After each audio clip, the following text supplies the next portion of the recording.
Wires have to be longer. Town of Monroe, Tuesday, August 20th, 2024, Town of Monroe Planning Board, regular meeting. Noreen, would you please do a roll call? Bonnie France. Here. Lou Rivera. Here. Bob Garsta. Here. Ed Shea. Here. Here. We have a quorum, so we can conduct business. I'd like to point out the fire exits. There are two in front of us to the rear of the audience, another, the main access out to my left, and then a patio in this direction. With that, let's please stand for the Pledge of Allegiance.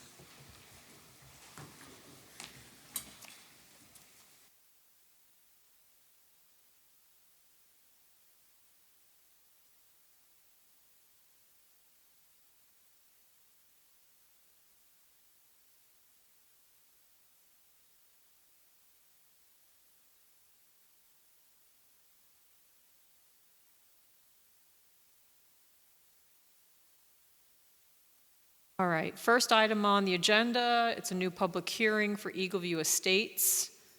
If the representatives could come up. State your name for the record. You can provide a brief presentation, and we'll go from there. Need to turn on the mic.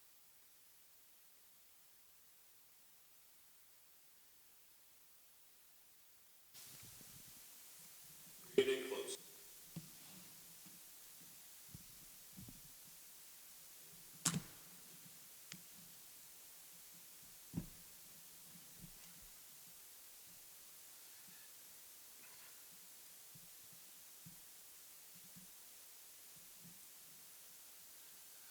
Hello, everyone. David Nimatko with the architectural firm handling the project, as you've seen us for several meetings. So we're here for hopefully the final round with the public hearing. As you know, we're proposing a two-lot subdivision of an existing lot. The existing lot is approximately 1.1 acres. We're subdividing it into two half-acre lots that meet the zoning requirements regarding bulk table, lot coverage, and the setback requirements. It's received Orange County DPW approval for the driveway opening off of Lakes Road, and both houses would be serviced by a septic and well, which is now permissible according to local laws that have recently been passed. Declaration. So Ashley has prepared a negative declaration, which we need to adopt prior to opening the public hearing. Do you want me to bring the SCAF up first? If you want to bring up the... Okay. So why don't you run us through this?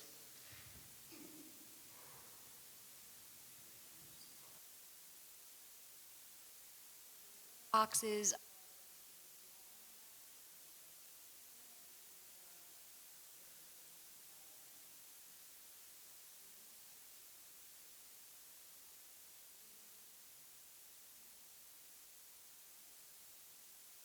George, can you hear? Okay.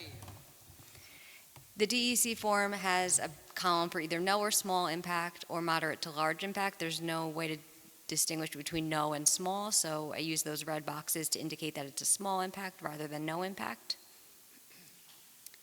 So the first is that there's a change in the use or intensity of land. That would be a small impact. Change in the character of quality of existing community. It's also a small impact. And the ones I'm not mentioning are no impact. An adverse change in existing level of traffic or affecting existing infrastructure for mass transit, biking, or walkway, again, a small impact. Increase in use of energy, small impact. Will the proposed action impact public or private water supplies and wastewater treatment utilities? Both of those are small.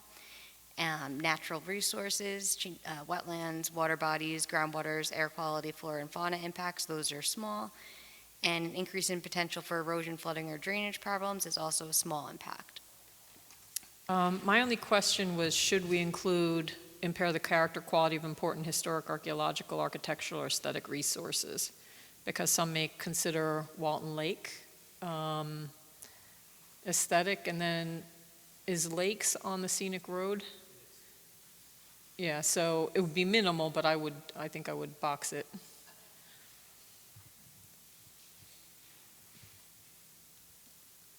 That would change.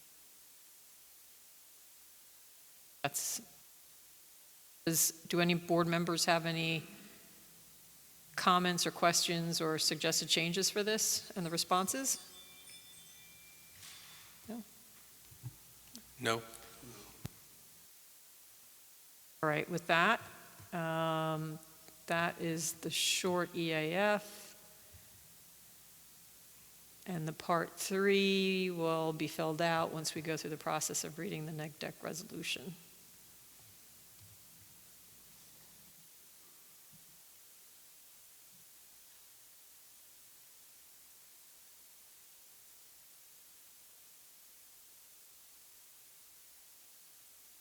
So, amended negative declaration for Eagle View Estate subdivision. We are the lead agency. Today is the date of action. The seeker status is unlisted. And we have the description of the action, which is essentially a 2-lot subdivision. Location on Lakes Road. And this amended our prior negative declaration, which we had adopted back in March 19th, 2019.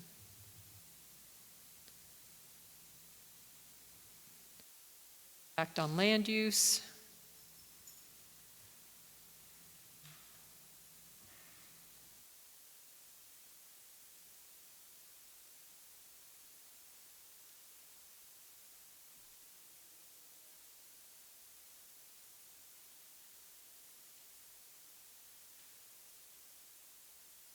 Should, this heading impact on land use, should it just be impacts? Because it's going through the wells and the traffic and, yeah.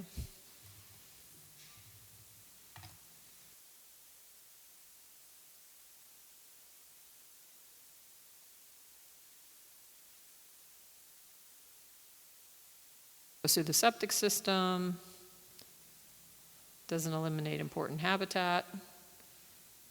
There are the requirements to comply with northern long-eared bat, tree cutting. Oh, I see. That was all under impacts on land use. All right. Impact on community character. Impact on traffic and transportation. It's only 2 dwellings.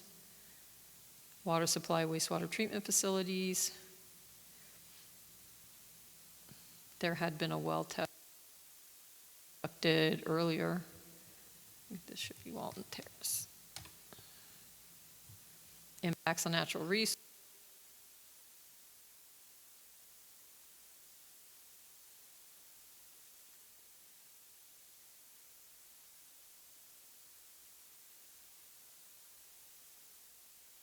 So, David, did you start the DEC permit process or no? No. Okay. But to that end, did contact Mike Fratz, Okay. who accepted the water boundary limit as the wetland boundary. And he took, in an email, he said he didn't have any objection to what was proposed Okay. currently. Meaning that it sounded like he would be willing to permit the proposed improvements within the wetland buffer. Maybe we can add reference to that email in this section. Actually, I have an email that we can reference, Okay. saying that it would be a minor or no impact. She's just waiting for the supervisor to sign it and then send it to us. But I do have an email to share, Okay. if you want to reference that. We can add that. First paragraph, I'll add a reference that the New York State DEC has reviewed wetland buffer.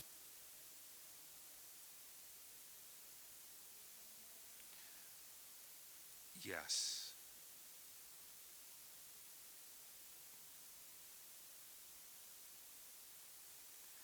Session of 2 groundwater wells. I won't be able to send it from this. But it's an email from Bethany Tipping TIPPING from DEC, and she received the application, and everything looked good for her. It seems like it would be of no impact, and the email is dated August 8th, 2024. I can forward that, and talked to her, actually corresponded with her today by email. They're just waiting for the supervisor to sign off On the email or a permit? on the on the submission. Okay. Impact on drainage runoff and flooding. This does not require a stormwater pollution prevention plan. Not in a 100-year floodplain. And then I think we just want to add to maybe under community character, aesthetics of Walton Lake and Lakes Road, if we didn't.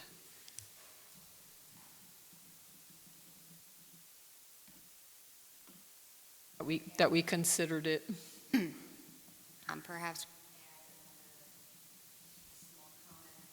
X on aesthetic resource.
Roughly, not.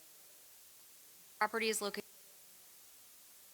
a designated scenic road in the town of Monroe, 2017 comprehensive plan update, and adjacent to Walton Lake.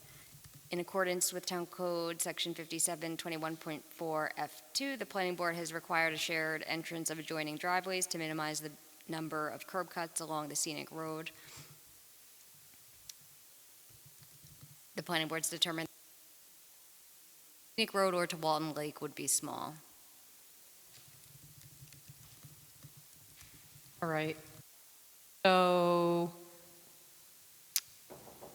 I will entertain a motion that we adopt the amended negative declaration, subject to the revisions that Ashley will finalize. Would someone like to make that motion? So moved.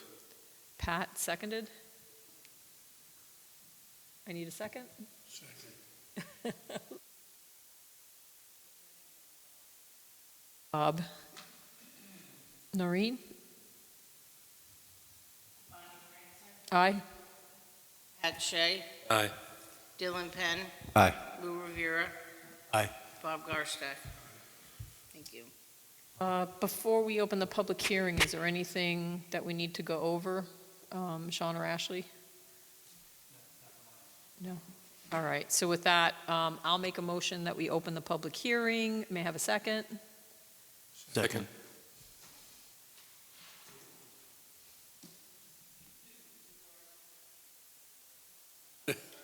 Lou Rivera, Aye. Bob Garstack, Aye. Bonnie Franson, Aye.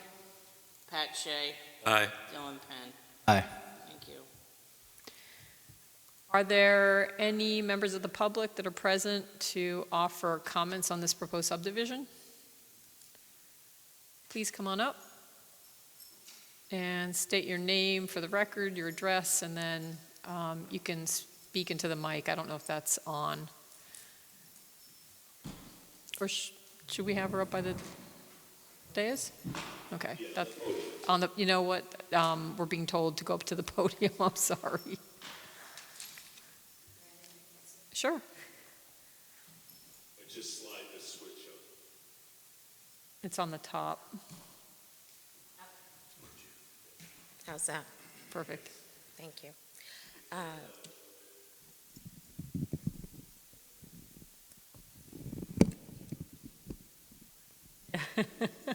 Shouldn't take long. My name is Cynthia Francis. I actually live at 404 Lakes Road. I've heard part of their comments. I disagree. I live there, so this kind of hits different for me, where they say there's no impact. I beg to differ. I'd like to see more information. Excuse me. Should have drank some water before I came up, but anyway, I'm here now, so you can all hear me. So when you say there's little or no impact, I've seen differently. Just my short but definite interactions with the project that's going on, I've seen a lot of questions that lead me to wonder. There were some others that would have been here. I understand someone passed away recently. They were not. They were also not in favor of this project. It's a small space, so I'm concerned. Do you have any specifics in terms of what you envision are the impacts? As Or far as concerns? we're right next to each other, so there's no division. So over time, as this starts, what's the real impact to those that live there in the surrounding areas? I've not heard that here. So I think that should be taken into consideration. So you believe there's more of a buffer between your lot? There is no buffer. I mean, I don't think they have enough space. The first project was for 3 homes, and of course they were told to come back. Nothing against business, but this is where we lay our heads, so it's a different impact. There is an impact. So if you would, can you point out where you are? Hopefully you can kind of tell. 404 is right next to it. I'm here. Okay, and is this you also? That's me also. Okay, so you own these 2 lots, and then do you own Here, this? this little space. You do own the 3rd? Okay. Other comments you have? I'll reserve my comments. Okay. I'll reserve those comments. Of course, I have comments and concerns, but I'll reserve them. They don't have a place here at the moment. So this is the public hearing. It's a 2-lot minor subdivision. The potential exists that we would close the public hearing this evening and take action.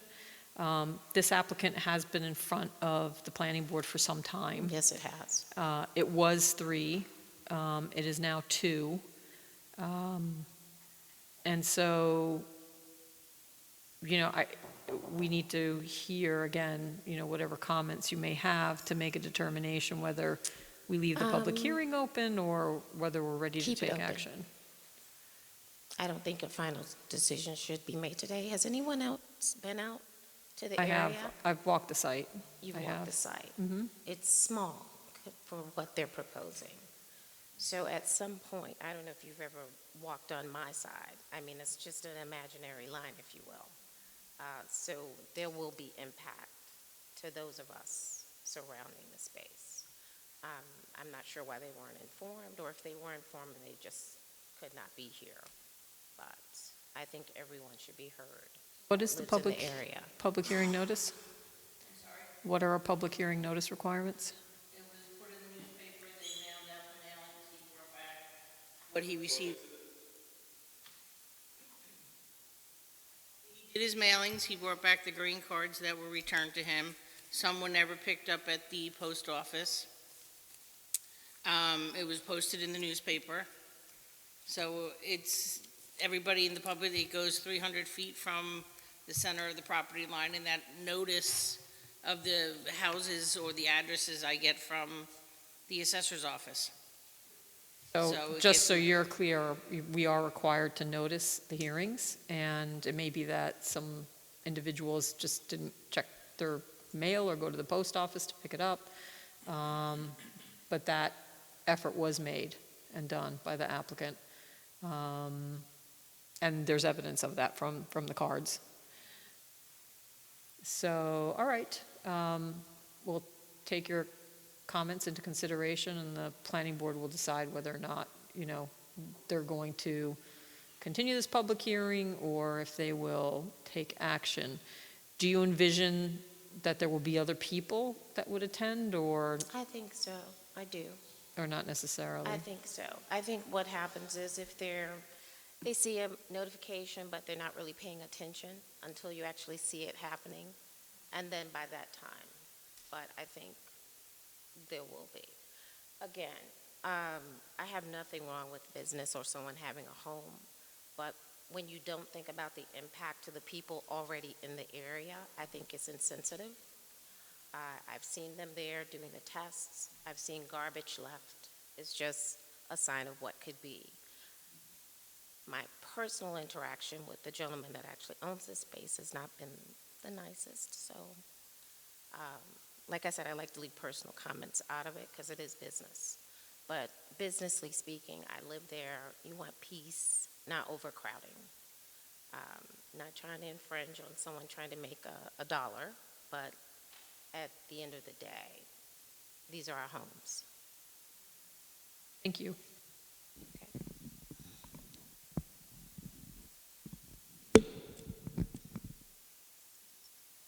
Does anybody else have any comments that here, members of the public?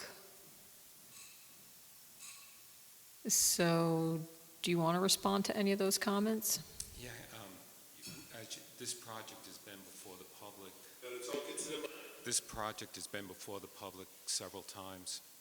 It's been around for quite a few years. We have done everything to design this project in an aesthetic fashion and contextual with the property. It's bottom line, though, technically the project works. It meets the zoning code. It meets the setback requirements. In fact, the half-acre lots are probably bigger than some of the lots along Walton Terrace and along Lakes Road. It's definitely not a crowding of homes within that area.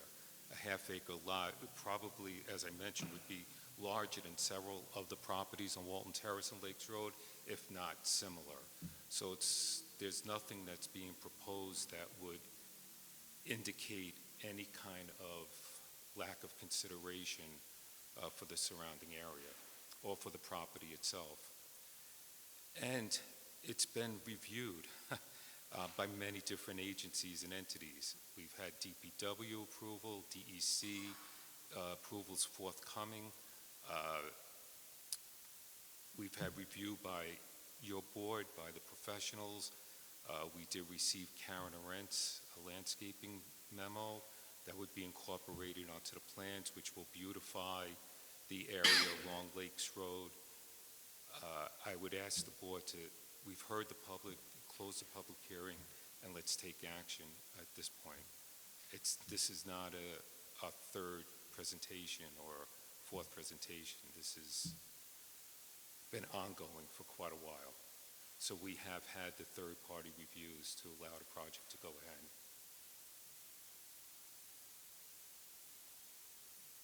So can you get into detail what's proposed along the westerly property line? Because I believe that is what adjoins the commenter's property.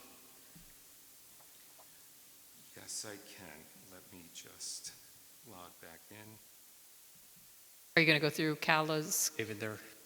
Yeah, no, it's, well, I wanted to zoom in on the setback requirements. So the setback requirements on that side for the rear yard is, for the Side yard? side yard is 16 and 46 or 19 and 50. So we are quite a ways from the property line, 19 feet. From the side adjoining the western property. That is consistent with the zoning code and consistent with the setback requirements of other properties. There are no variances being asked for in this case. It complies with how many other developments in that area. Did you say you were from side yard? 19 feet. If I could make one suggestion, Karen's memo from the 15th is to screen the retaining walls that are proposed. Perhaps we could consult with Karen to also provide suggestions on how to screen the adjoiner from the proposed dwellings to provide more of a buffer Within the 15-foot yard, within the Required required setback. setback, correct? would you be amenable to that? Yeah, I mean, it's the side yard setback is 15 feet, we're 19 feet away. So we don't even exceed or encroach upon the setback. You know, if her comments are reasonable, of course, you know, whatever, 6-foot, 8-foot trees in an alternating fashion to screen the adjoining property would be reasonable. So in looking at least this aerial here on the screen, it doesn't look like there's any vegetation at the moment, right? So nothing's going to hide any new structures. No. So planning board members, what are your thoughts on this in terms of additional screening or providing some buffer between neighbors, et cetera? Well, if I was living next to this, I would want some sort of buffer to be able to screen, continue privacy. The question is, who should provide that? So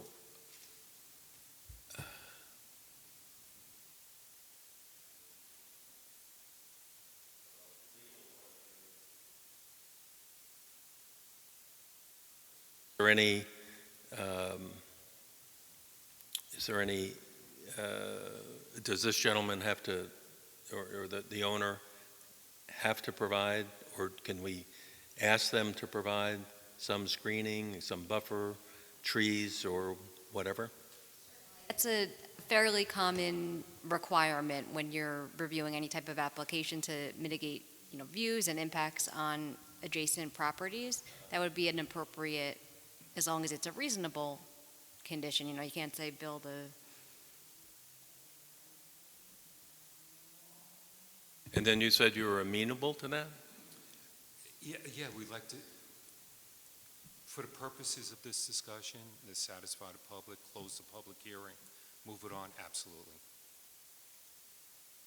So, yes. Before we ask this gentleman to have his people, before we ask to do that, we should ask the person that came up to speak if that would satisfy that. If not, why spend the money? If it's not going to make the neighbor happy, it's still going to be acceptable.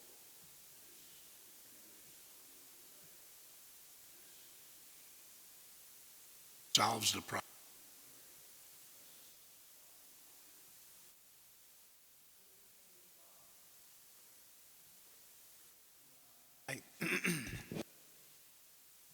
I agree with Bob, right?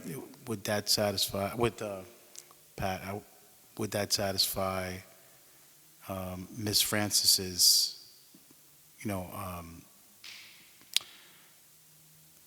question and concern? I mean, I would have concerns myself if I owned that, if I was in her position as well. So would that be something that would be entertained by Mrs. Francis? So these are legal matters, so I don't know how this would all play out. So it's up to, the board, and you can't delegate your authority, to what a resident may want or may not want. So it's up to this board, to impose any conditions that you find are reasonable in order to lessen the impacts. It is an approved use and it does comply with the zoning. You could certainly, work with residents, and if you want their opinion, I think you could certainly ask that, and it might not alleviate all of the neighbors' concerns, but it might at least improve their view of the project. I would ask the board to also please consider the bulk table. The required lot width is 85 feet. Our lot widths are 98 feet and 92 feet. We exceed the lot width requirement per the zoning code. So, while there is a thought regarding screening from the adjacent properties, that would almost apply to most projects. And we're 7 and 13 feet wider than that. So, I appreciate your thoughts, and I also would consider, if this is not going to satisfy things, then we don't make it a requirement. We exceed the zoning code requirements for lot area, lot width, separation from one home to adjoining homes. Thoughts? I do. I'm not a fan, I'm never a fan of opening and closing public hearing in one meeting, never. I am not also willing to support a condition of opening and closing public hearing predicated on some screening. With that being said, if I built a home and a pool with the preconceived notion that this is the open area rather than looking at a in zoning law required division, 2 homes, I would think differently. So with that being said, I'm aligned with Lou and Bob, possibly leave it up to the public comment to say, hey, this is what we would want, consider the public comment, and then impose our authority to say we want some screening or some sort of brush or greenery. With that time, by the next meeting, there may be some neighbors that would say, I did not come, I didn't know this was an option, to say, hey, maybe I want some shrubs to screen my edge to. We've gone through this ad nauseum. We've been through this pretty thoroughly. I think we're right there at the finish line, but that's my opinion. So your thoughts are 2, 1, to leave the public hearing open, so if there are any other adjoiners, that they can come in and express their thoughts on screening. And 2 is, let's hear from them to see whether it makes sense to provide Correct. screening. I'm aligned with you on the public hearing aspect of this. I don't know if more people will come, but, our public is representing that they will come, and I think we have to afford, the adjoiner and the resident opportunity to honor that. In terms of the screening, I guess I would say this. The applicant is proposing 2 complying lots, and it doesn't need variances. You've met all the requirements. So it's not going, in my opinion, going to be a matter of saying it's not happening.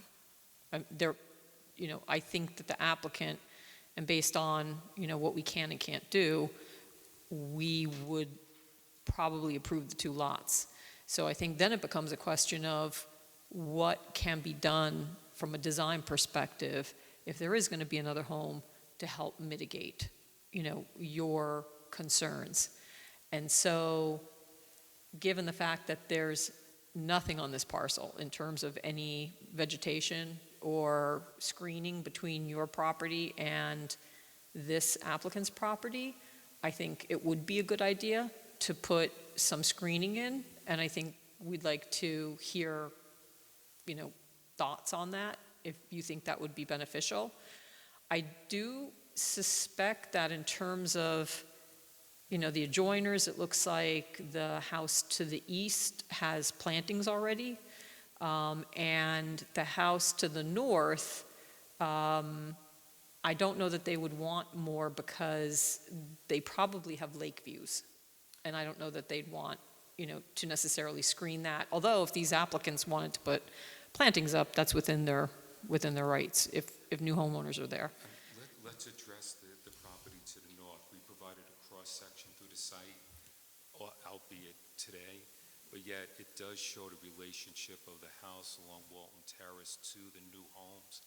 There's a 27-foot difference in vertical elevation between the finished floors of the approximately, or on the average, of the homes on Walton Terrace to where the 2 homes would be off of Lakes Road.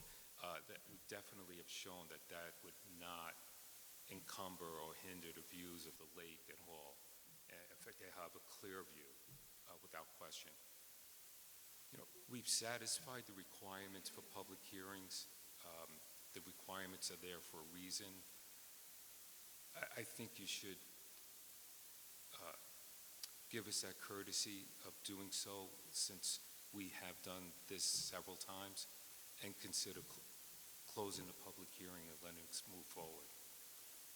So, Dylan, you're in favor of leaving it open. I'm in favor of leaving it open. Pat, Lou, Bob? Open for now. Yeah. I'm in favor. See if any other, And for the record, completely acknowledging the fact that you've met the requirements in terms of communication, but where there's one, there's many. So if we left it open for another, till the next meeting, till the next workshop, a few may come forward. Yeah, I feel like we will have, and again, I know we've been through this process already, and this has been in front for a while, but I think it would also afford you an opportunity to think about the screening along the side yard, if that's something that we want to consider. And as I said, I suspect, I don't envision that others would necessarily want additional screening given what's out there, but I think we are respecting our, residents here in Monroe to give them one more opportunity to come out. But again, in terms of the actual, project, I think from our perspective, if you meet the zoning, the lots have been designed, there are no variances, it will happen. So I think you need to, again, consider how it could be mitigated, and then perhaps send us comments on that. So, do I have to make a motion to continue?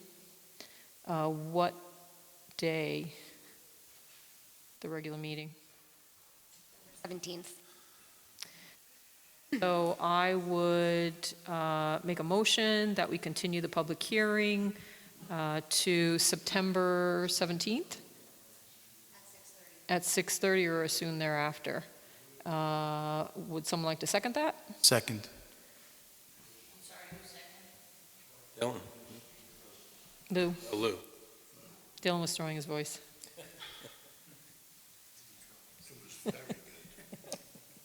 Bonnie Franson, Aye?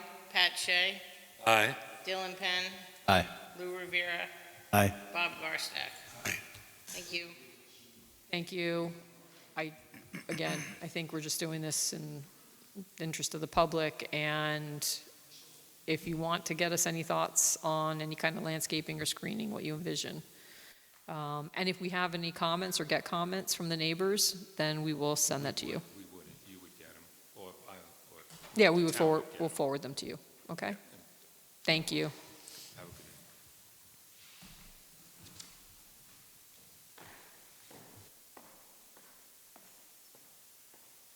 So, I don't know if you want to, Raywood, Sevens, yes, let's do that. So, applicants, we are going to move one of the items up.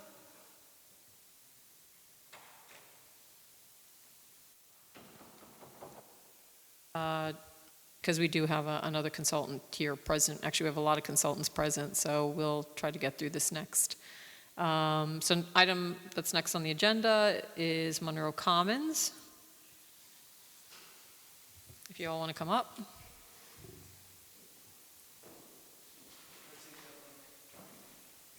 Sure. Worked last time, so.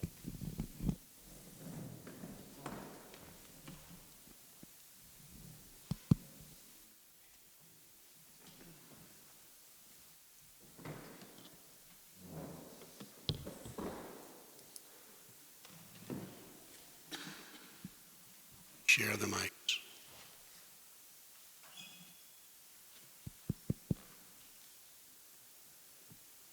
Oh, I pulled up the last version of the finding statement that you had sent. Yeah, yep.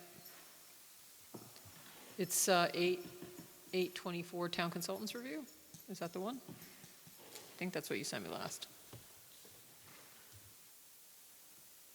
Title, it's revised 8/20/24? And then it says Town Consultants Review? Yes. Okay, yep, that's the one I have up. All right.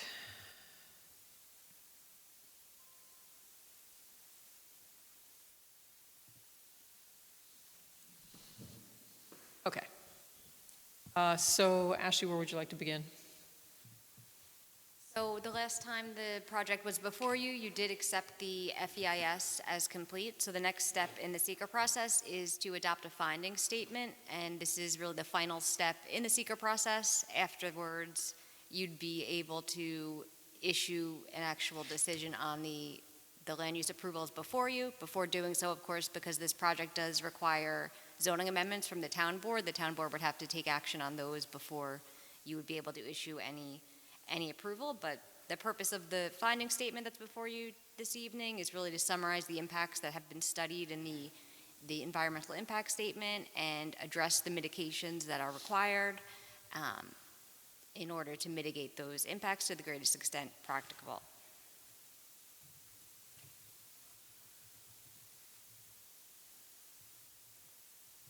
There had been iterations. The applicant had sent around a draft finding statement after the FEIS was adopted, and your consultants went ahead and revised that document.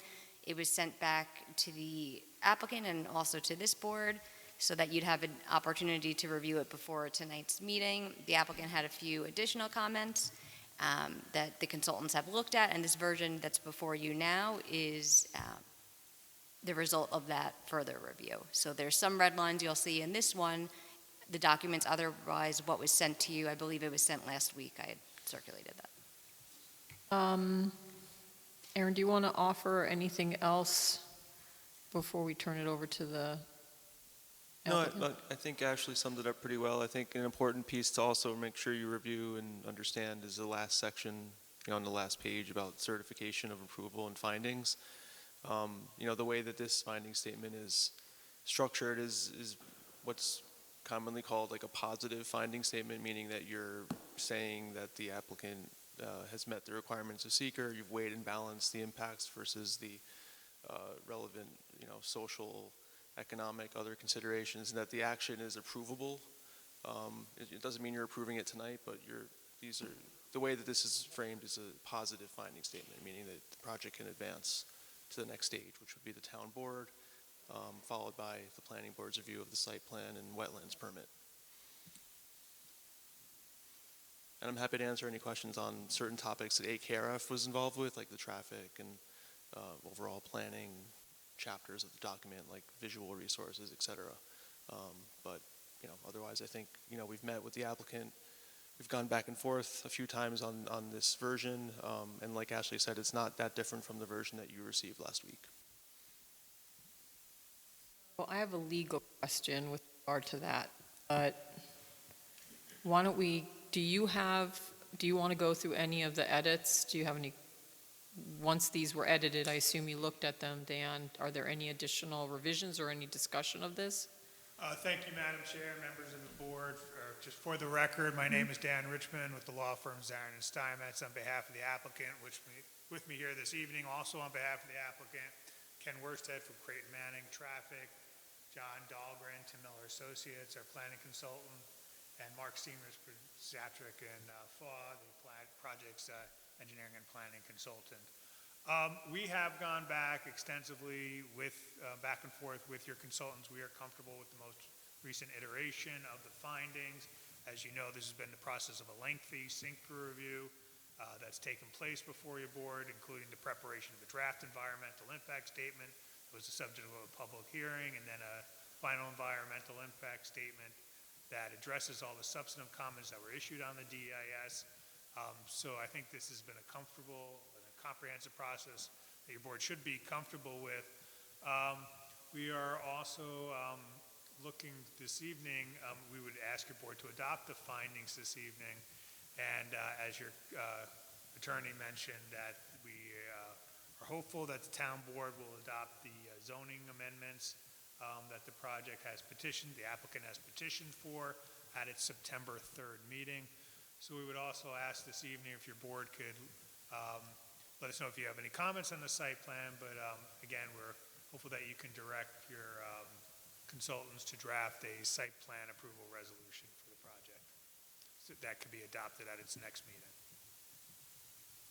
So I don't know that we're ready for that, but the findings, I think, do we need to go through any of the revisions? Do you want to go specifically into any of the items? Does the planning board have any comments or questions on the finding statement? I think we should run through them. The edits? I don't think see, and there's not that. Okay.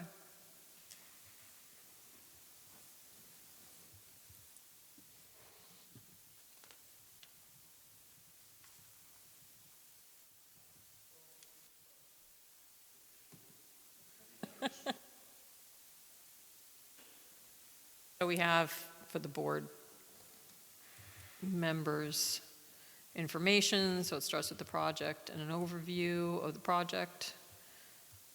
So describing what the current proposal is in front of us. First change is to clarify, because the project site itself, so the main parcel is located, of course, in the town of Monroe. That's where the development will occur. There's also some clearing and grading that will occur on a portion of a property that's located in the village of Woodbury, which will require the appropriate approvals from the village of Woodbury, and also a portion of adjacent property located in the village of Kiristral and town of Palm Tree. It's actually two parcels located in the village and town, and a portion of that property will be cleared, and it will be graded for driveway connections and sidewalk connections and utility connections.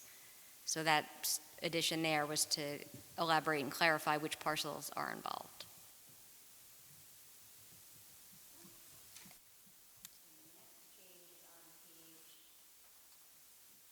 The next revision is on page 7, the last bullet point. And I just wanted to remind the board that the applicant also is proposing text amendments to the HI zoning district, but there isn't a lot of land included in the HI zoning district. I believe it's this property area and then the one that's over by 208 when you get off Professional Square. So there's a building there already, so it's not really affecting that much in land area. EIS did go through the various parcels in the HI district and what's there currently, and if it's vacant, what could potentially be developed thereon as a result.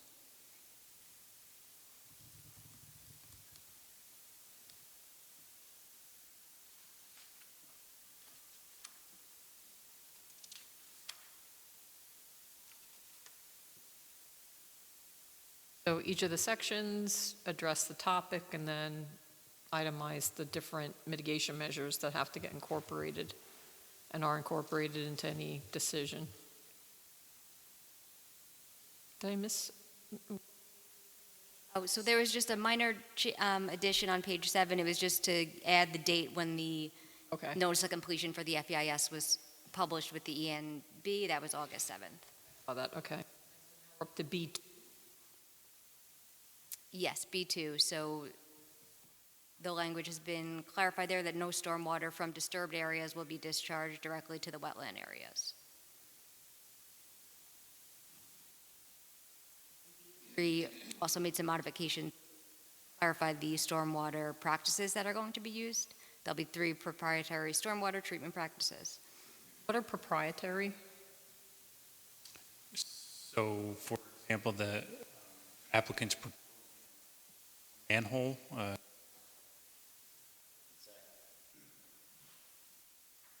It's actually a proprietary practice, is a flow-through practice, so in this case is... That mic isn't on, turn on the mic. Where's the button? Up. Got it? Am I on now? Yes. So in this case, the proprietary practice is a flow-through practice, so where we can't use infiltration or any other type of typical stormwater treatment. We're using it's ADS. Right now it's a manhole and it's a vortex which will separate the oil and sediment, and then it's flowing into a second device which is also ADS, and it's filter cartridges that are in a concrete underground basin. So it'll flow through both of those things and then go to a detention area where it'll be detained for the peak flow runoff. Is proprietary just means it's not a standard practice? Right, and Kinda? it's manufactured by a company. Oh, okay, got it. And that's how it's defined in the DEC. In the DEC? stormwater manual. Okay. Right. Thank you. In essence, it's an expensive filter in a manhole.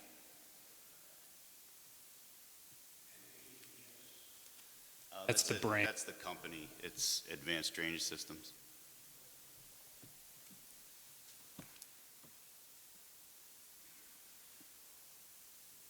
Okay, B6. Deleted items.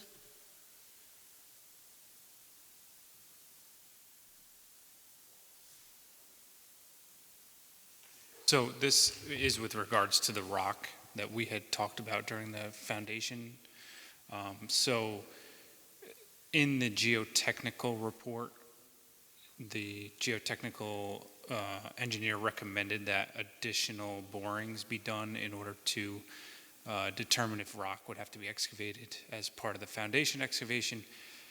The applicant did perform additional test bits to look for rock. They did find some boulders, but in addition, the applicant did provide a draft blasting plan, so that in the event the applicant needs to blast rock or perform rock removal, there is a protocol in place that the applicant can do that and not return to the planning board for additional seeker findings. So I kind of felt that since we already had that belts and suspenders approach on the rock removal, that it wasn't necessary to perform additional borings in order to determine if there's rock. So that's why that part was struck out. Okay.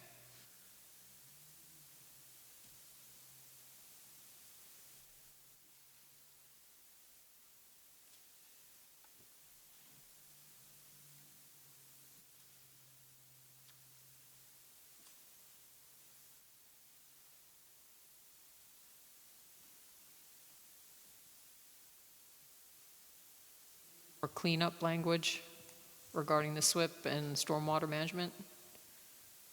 It looks like Yes. it's just some, Clarity or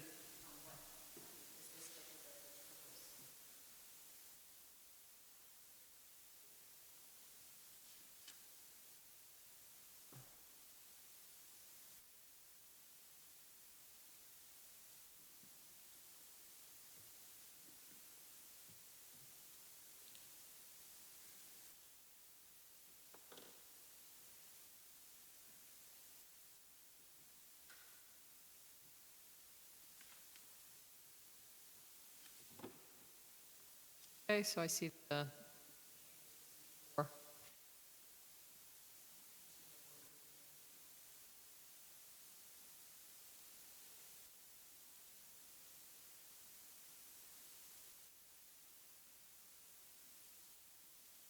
to D1. yes, so this is with respect to all the applicant is going to be getting water from the village of Kiristol. They have provided a letter stating their willingness and ability to provide the water. One of the things the planning board's requiring through the FEIS and now would require in the findings is for the adequacy of the water to be confirmed by the Orange County Department of Health in addition to the village. And the timing of when that confirmation is going to be made is going to be determined as part of any resolution of approval issued by the planning board. So the type of permit that would trigger that, when that would have to be, it wouldn't be out until before a CO, but to specify when exactly the type of permit that would trigger it. If I could just chime in on that particular point, we're obviously, we'd like to start work, and recognizing, however, that Department of Health review may take some time, so reviewing with your consultants, and I understand they'll be contacting the town building inspector to confirm that some kind of foundation permit or something can be issued to allow us to commence, foundation work while we're awaiting DOH approval. And that could be bonded. I did speak to Ben this afternoon regarding that. He is comfortable with allowing a building permit for foundation only so that the site work can proceed. Although he would like to review any language of the resolution just to, timing wise, to make sure that he's comfortable with how that is approved.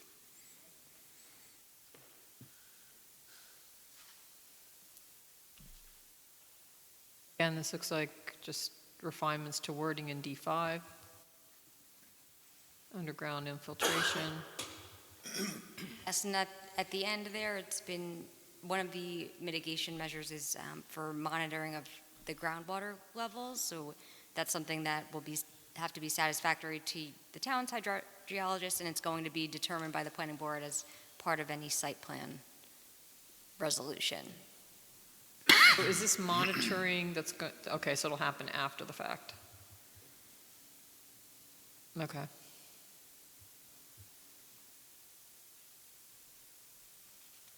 Vegetation, wetlands.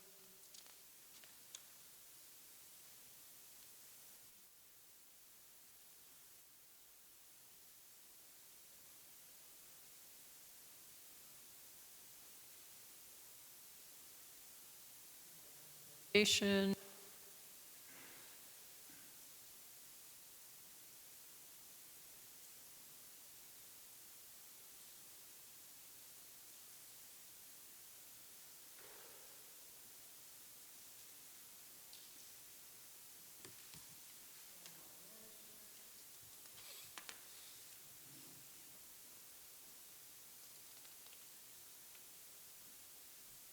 And just specific language. General to the reference to the applicant versus project sponsor, property owner.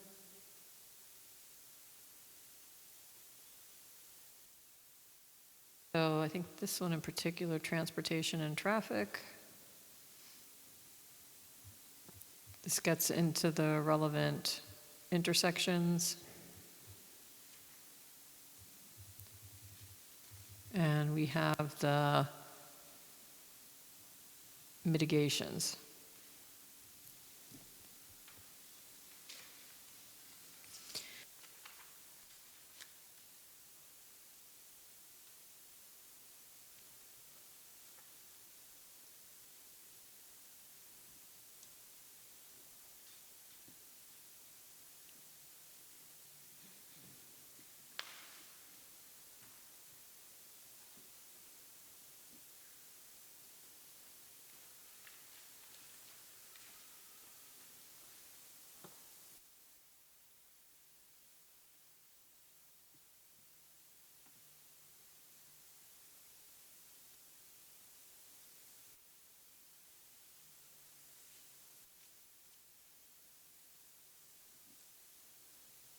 Okay, so with the mitigations, because some are 12 to 18 months out, they will get a building permit, they'll be allowed to construct, but they won't be issued a C of O, in essence.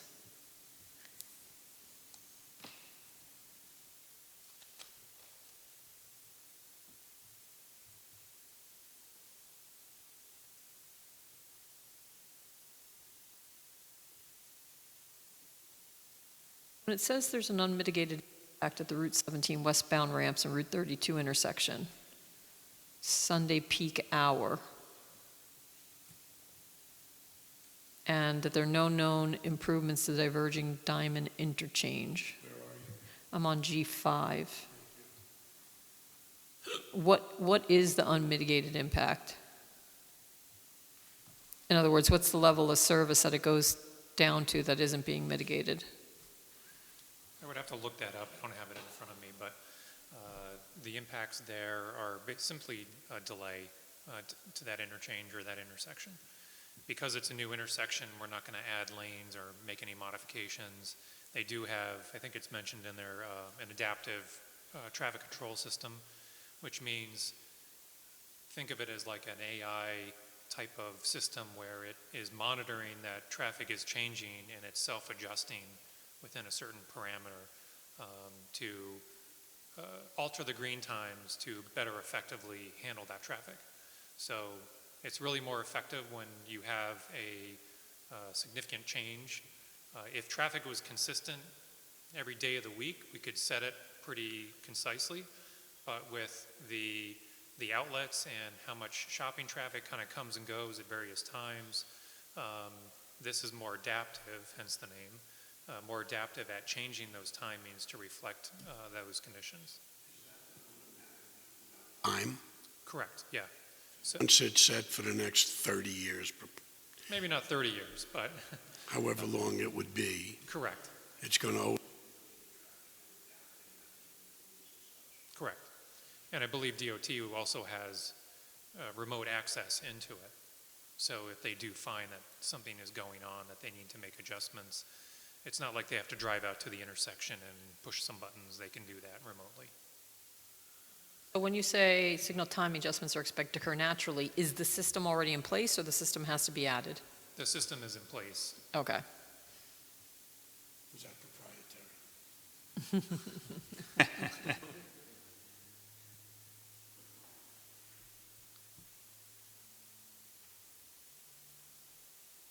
Are, in terms of your project versus Woodbury Commons, I imagine that if unmitigated, your percentage contribution to the traffic at that intersection is not significant? Does this have to do a lot with all the no-build conditions and your project? Correct. We had some 24 projects, I think, included as background, developments. There's also a number of assumptions of how much of Monroe Commons traffic is going to come from that direction. Now, the project is really there to serve the Curious Joel community, which is to the west side. But based on those assumptions, we assumed there was some amount of traffic coming in that direction that would go through those intersections. But in terms of percentage, we likely have more traffic coming to and from KJ to this shopping center, whereas Woodbury Commons would have a lot coming off of the Thruway and Route 17 and just more regionally as they pass by that area.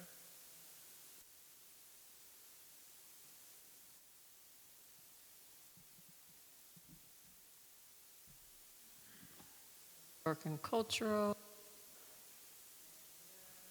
facilities and services.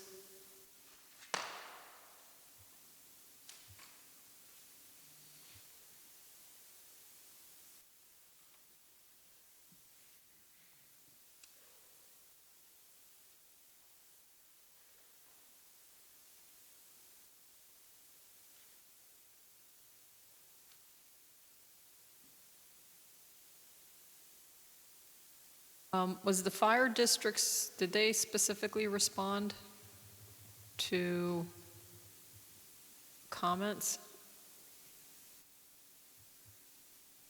Because it's in which fire district?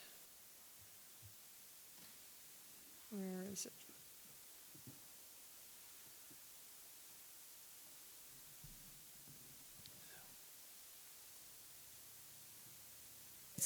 Right, so it's the Monroe Joint Fire District. I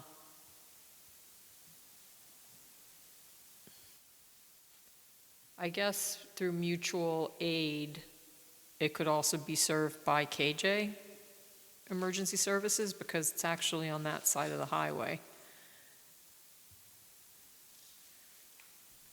This is John here, yes.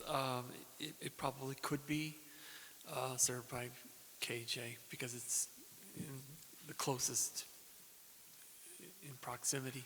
In terms of a written response from the Monroe Fire District, we didn't receive any written comments, but I know the applicant has had meetings with the Monroe Joint Fire District, and there's been back and forth about, access and that sort of thing, hydrants even.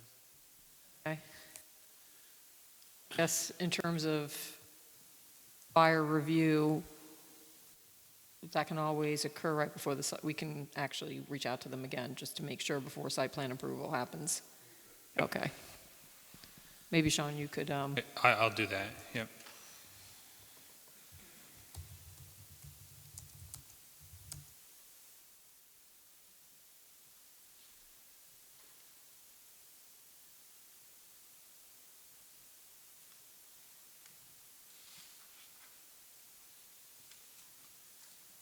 is there any pilot contemplated for this? As I recall, no pilot, No pilot? no. Okay. Yeah, Meaning a payment in lieu of taxes, or sorry, or an IDA kind of arrangement? None that Not- was brought up during the process, no. Okay. Madam Chair, if you're looking at J1 and J4 here, under the fiscal, those changes were just made to make sure we had the right latest, tax estimates based on the fact that the project did change slightly between the DEIS and the FEIS. The number of hotel rooms changed, the square footage was roughly the same, but there was some adjustment to the programming of the building and the number of employees and other, factors, and as far as the, taxes, assessed value, and other things like that, we made sure that the applicant gave us the correct calculations on that, what we're calling the FEIS plan, which was like, the latest plan. Okay. So that's really all the numbers there are showing.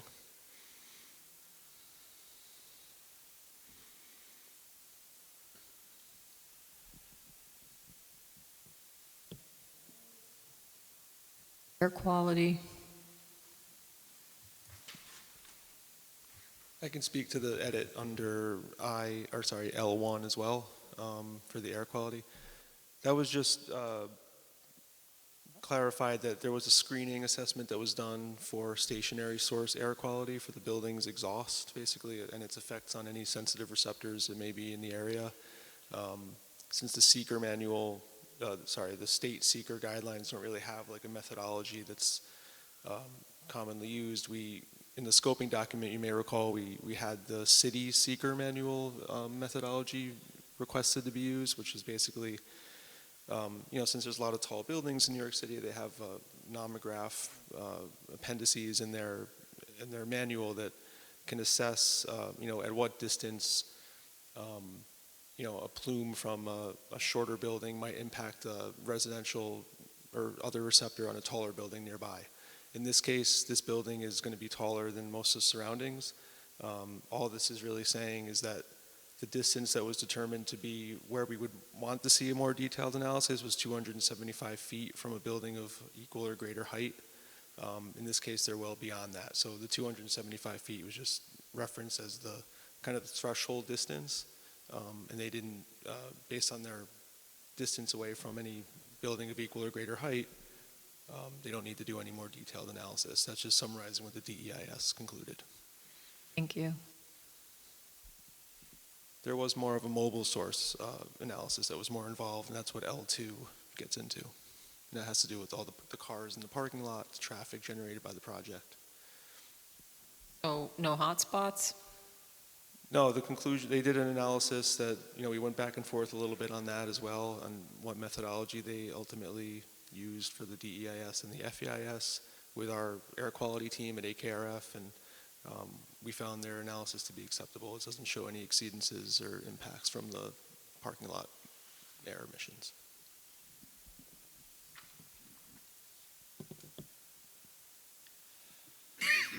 We get into the visual.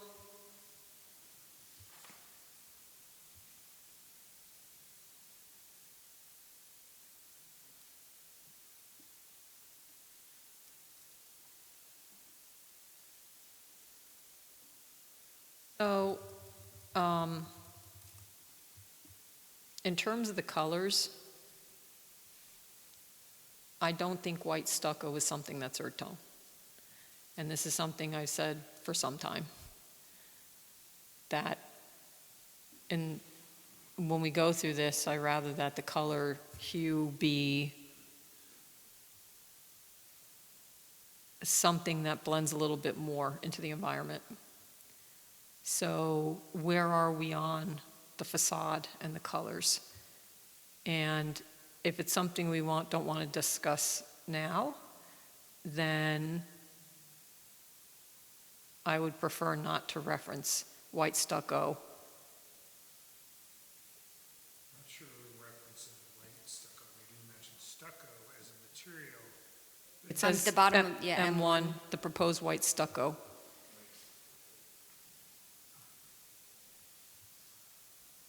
I think if for now we want to move along, That sentence? can we remove that sentence and then get to the final color as part of the site plan approval? Yes, I think, Madam Chair, what we'd like to do is to get you all the materials and perhaps set up a technical meeting with yourself and perhaps one other board member to go over the details of the architectural plan. We think that would be the best way of advancing that, and we're hopeful to do that soon, again, hoping that your board can act on the site plan in September. Okay. So then I'd like to delete that one sentence until we get to. Fine. Okay. You okay with that, Ashley?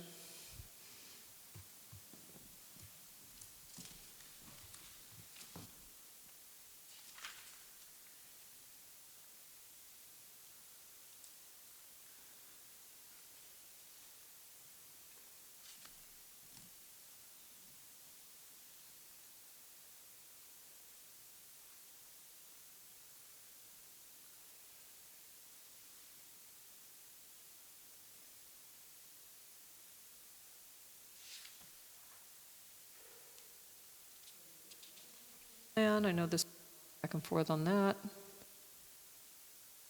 Dark sky, friendly.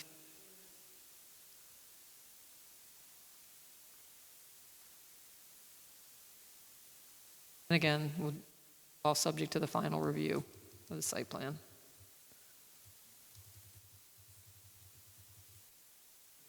How-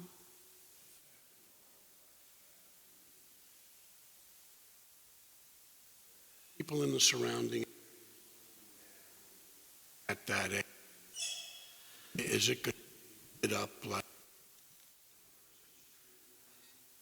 Yeah, so I can speak to that kind of in general terms. And what I'm familiar with is that if the light is directed downward, somebody looking from either a higher elevation or a higher grade, looking down on the parking lot, will see the parking lot lit up. But what the dark sky really does is you won't see the light directly. What you're seeing is the light on the ground, reflection, and not the light fixtures. And that's kind of the goal, is to shield the fixtures so you're not looking at a light. And what's lit up is the ground. And it's pretty effective. It makes a big difference, I think, than looking at, right at the light. Now, the parking lot lights, we did talk about, the elevation of the lights. During the process, those came down instead of, I think it was originally proposed at 35 feet or something. They're at 20 feet generally. I think a few in the middle are 25 feet.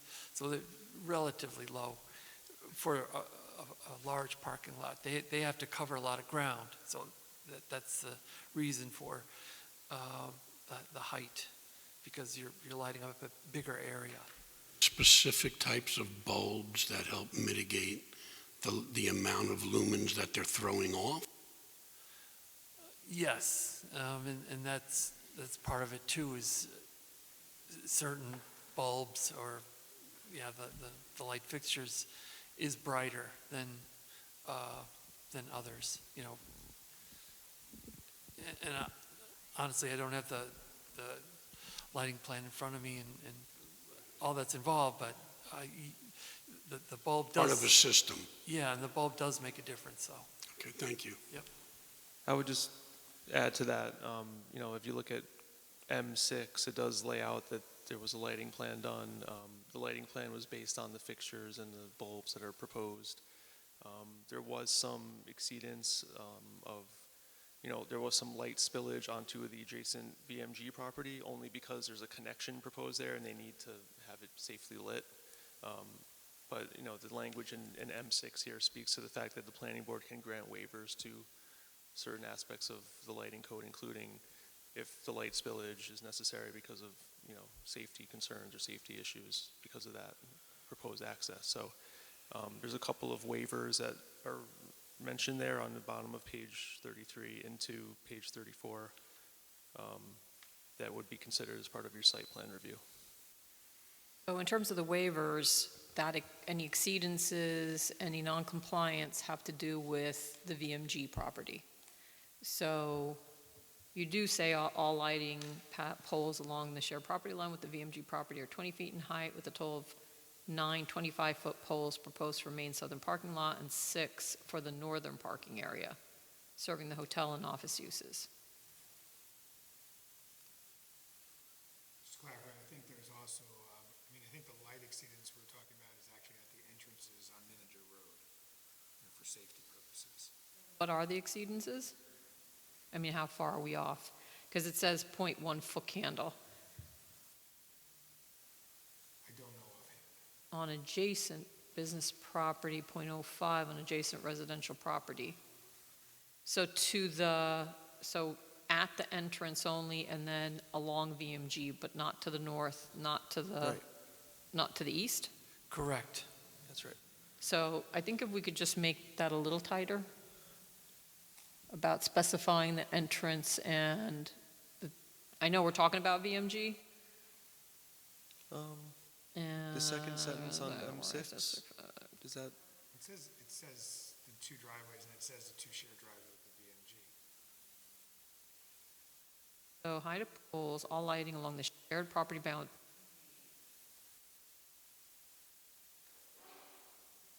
But didn't you just also say it's for the main access in?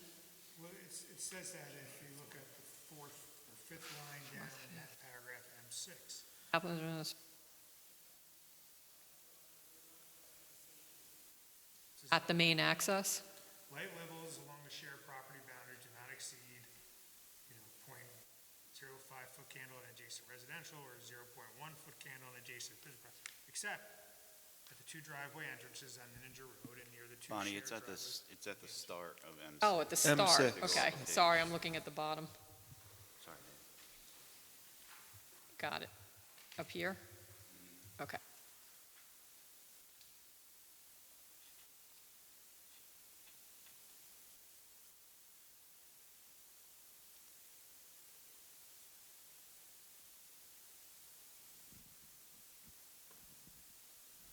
But again, are we talking 5 foot candles? Are we talking 0.3, 10 in general? Do you recall?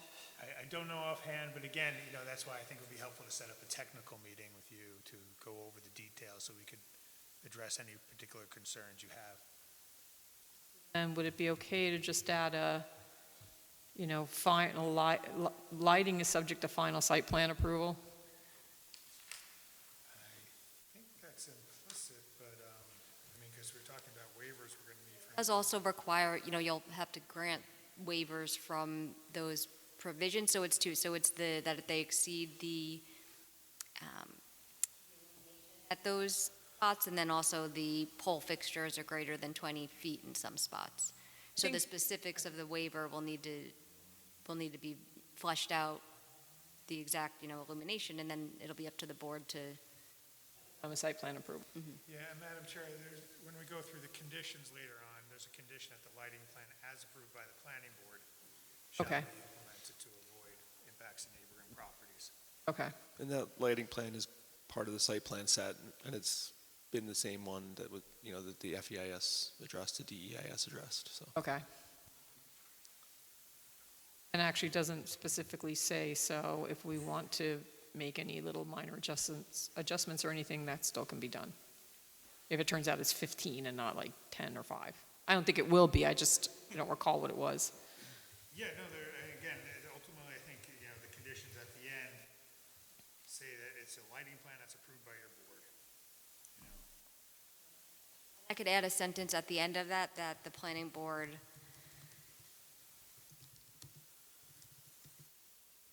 approval of the lighting plan required in site plan approval.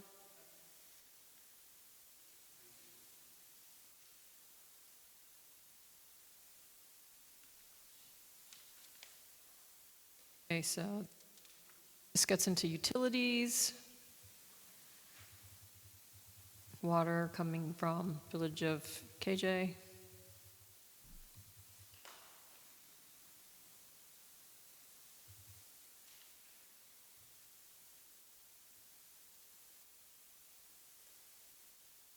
And proposal is to connect to Orange County Sewer District Number 1.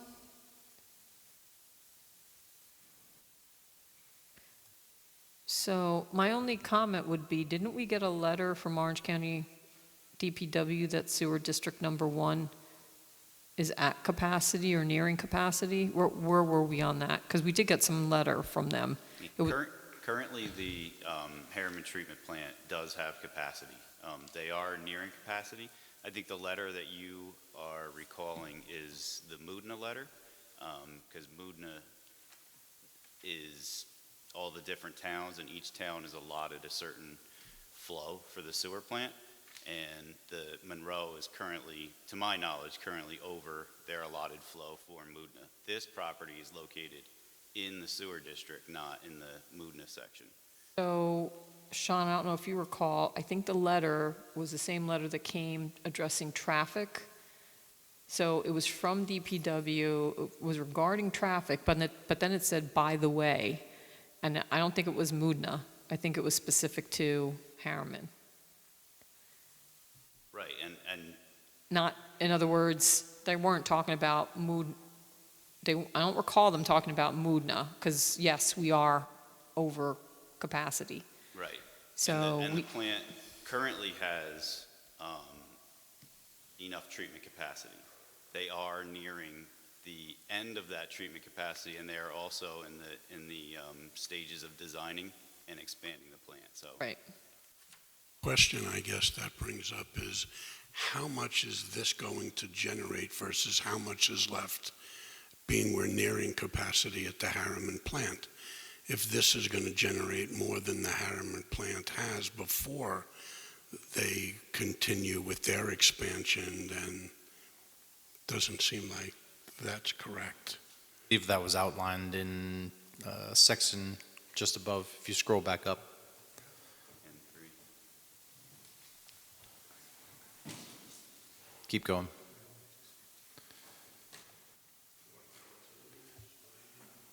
Farther up, Oh, here's the, yeah, right there. So the estimated demand for the project is 58,786 gallons per day, and as of May 31st, 2024, the 12-month average combined wastewater flows from Orange County Sewer District Number 1 and the Moodna communities into the Harriman Sewage Treatment Plant was 5,609,500. Basically, there was a remaining capacity of 390,500 gallons per day. So this project requires a little under 59,000, and there was capacity of 390,500.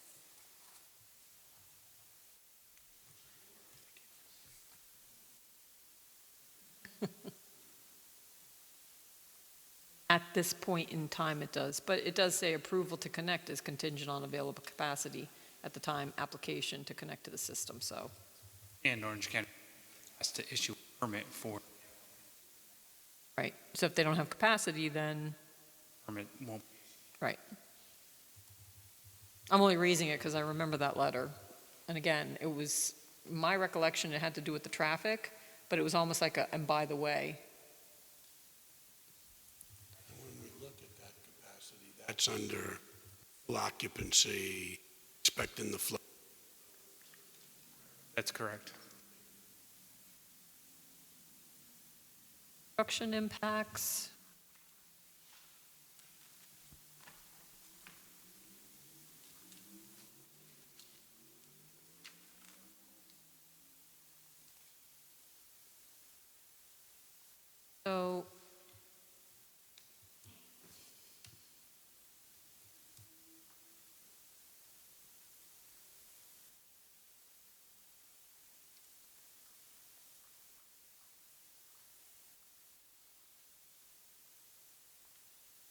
I guess I would only say that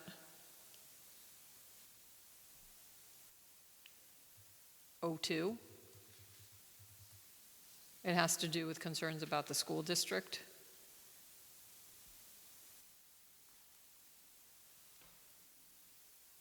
But it's really, it doesn't sound like anything's really being promised. It just says to the maximum extent practicable. We had talked about adding a note to the site plan that could be enforceable Okay, during construction. Maybe we can add that as a sentence that a note will be added to the site plan to address timing of of construction. construction activities, yeah, relative to school district operations.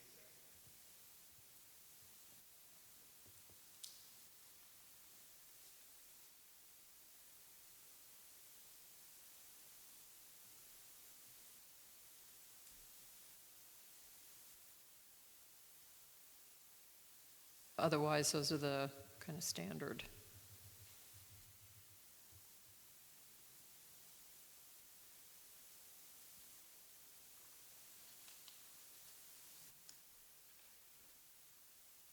Okay, impacts related to zoning text amendment.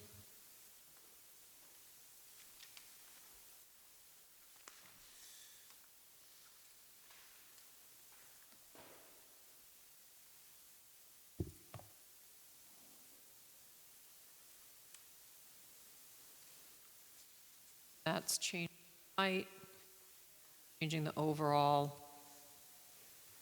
maximum coverage, and that's up to the town board.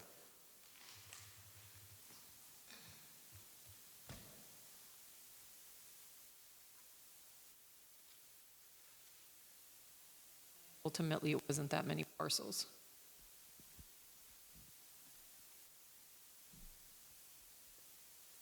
Right, and then we have conditions.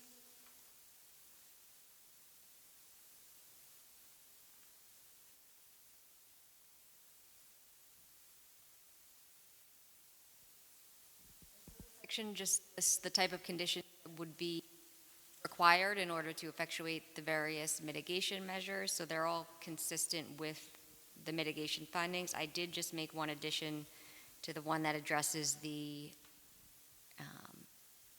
number 30.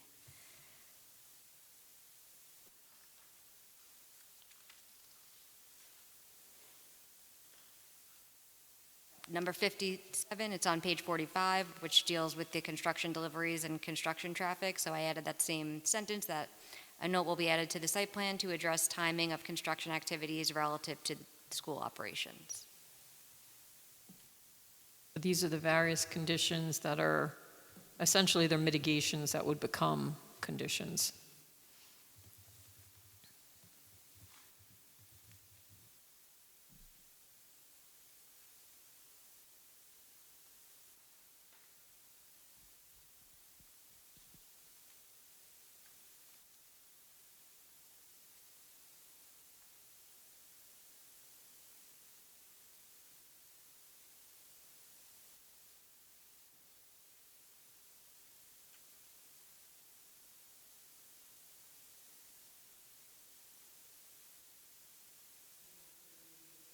Event.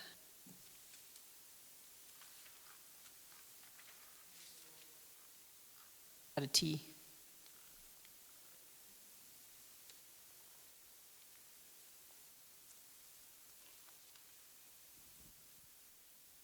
I could have thrown the whole thing.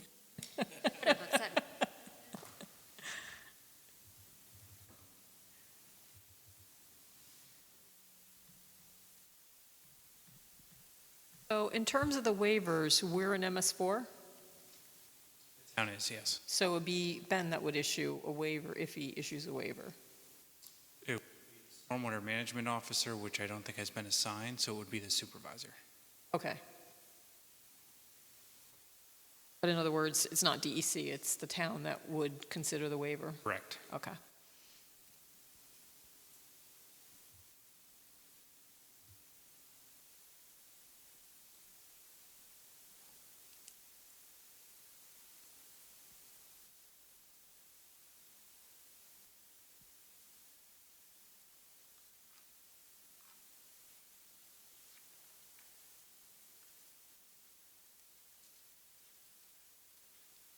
I think 49 is good, and we'll deal with the colors and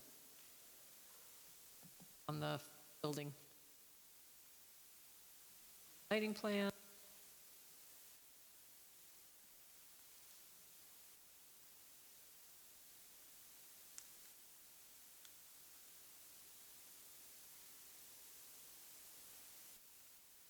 Does, it says applicant shall obtain approval from Orange County Sewer District to connect the sewer system prior to the issuance of certificate of occupancy. Is that typical, or do you normally get a permit before a building permit? Or somewhere in between?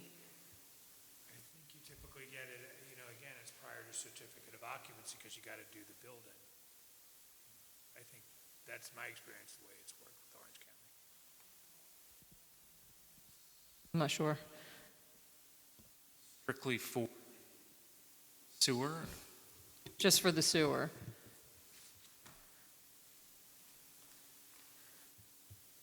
And to the point of let's say you build the whole building and they have no capacity. So, I mean, I guess it's at the applicant's risk if it sits there empty. But I just didn't know from a permitting process when they typically would issue an approval. Yeah, I have seen it where that building permit is issued prior to the issuance of the sewer lateral connection, which all this is. Kind of on the alternative, the board is requiring that the DOH approval be required prior to building permit in all intents and purposes. I know we're talking about some small exception, but that is a main extension versus this is a lateral connection. So to that end, I think leaving it at certificate of occupancy would be okay. As you mentioned, it's on the applicant's risk that if sewer capacity it does not exist prior to them making the application, the building could be sitting vacant for. And should we say something like that? Or should that be in the site plan? If not in the FEIS, should that be in the site plan? I think we should acknowledge that the applicant is proceeding at their own risk if they don't receive it prior to building permit. Implicit, I'm not sure. Would it be? I'm sorry? I think it's implicit, obviously, that the applicant would be proceeding at its own risk in that circumstance. I'm not sure if anything, I mean, that one in particular only because, and I can try and look for the letter, but of them saying that, so. And it's only because it's at the certificate of occupancy. If you were saying building permit, then it wouldn't matter. Right. But because it's a C of O,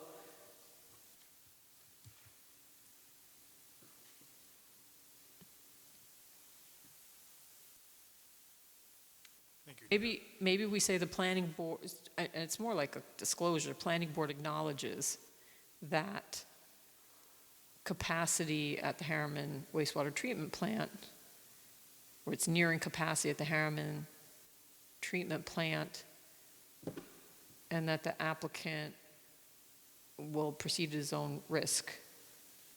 So I don't have the exact language, but something to that effect. Or it can go in site plan approval. It added it would be not to this section where we're discussing the conditions, but to the section. Okay. Yeah, above on page. Where we talk about the sewer? Yeah, so it's page 35.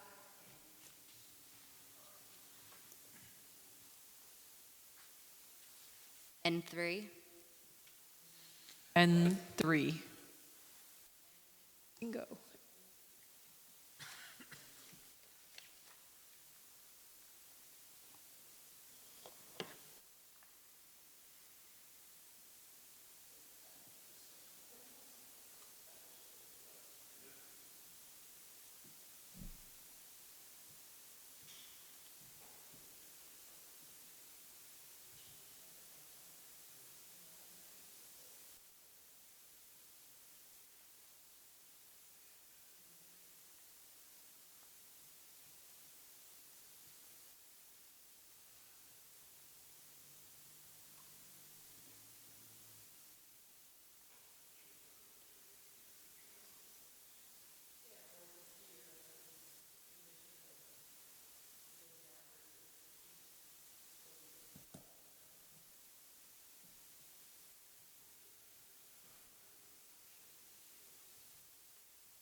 about the certificate. I would add to N3, the planning board acknowledges that capacity at the Harriman sewage treatment plant is nearing capacity and that the applicant is proceeding at its own risk to the extent construction is commenced prior to obtaining the requisite approval from Orange County Department of Environmental Facilities and Services. And then also in that corresponding condition, it should be that the approval is from Orange County Department of Environmental Facilities and Services rather than from Orange County Sewer District Number 1.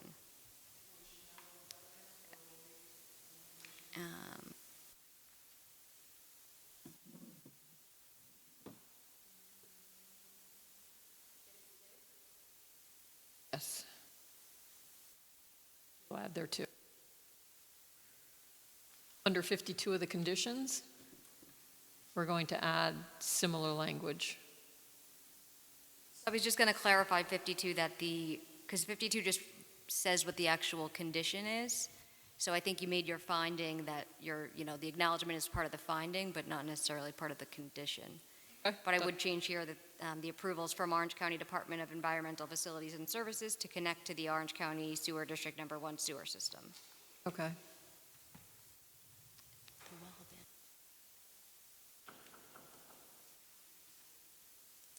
And one additional, there's a couple spots in the document where we talk about the well abandonment being per the Department of Health standards, and that should actually be the DEC. So there's a few spaces where it says, bentonite in accordance with New York State Department of Health and/or American Water Works Association procedures, that should be New York State DEC and/or American. Okay. Or should it be and?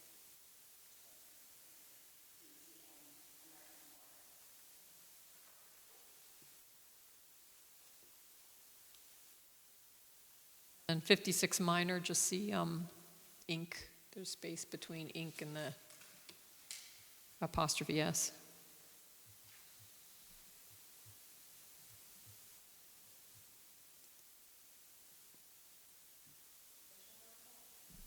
'56.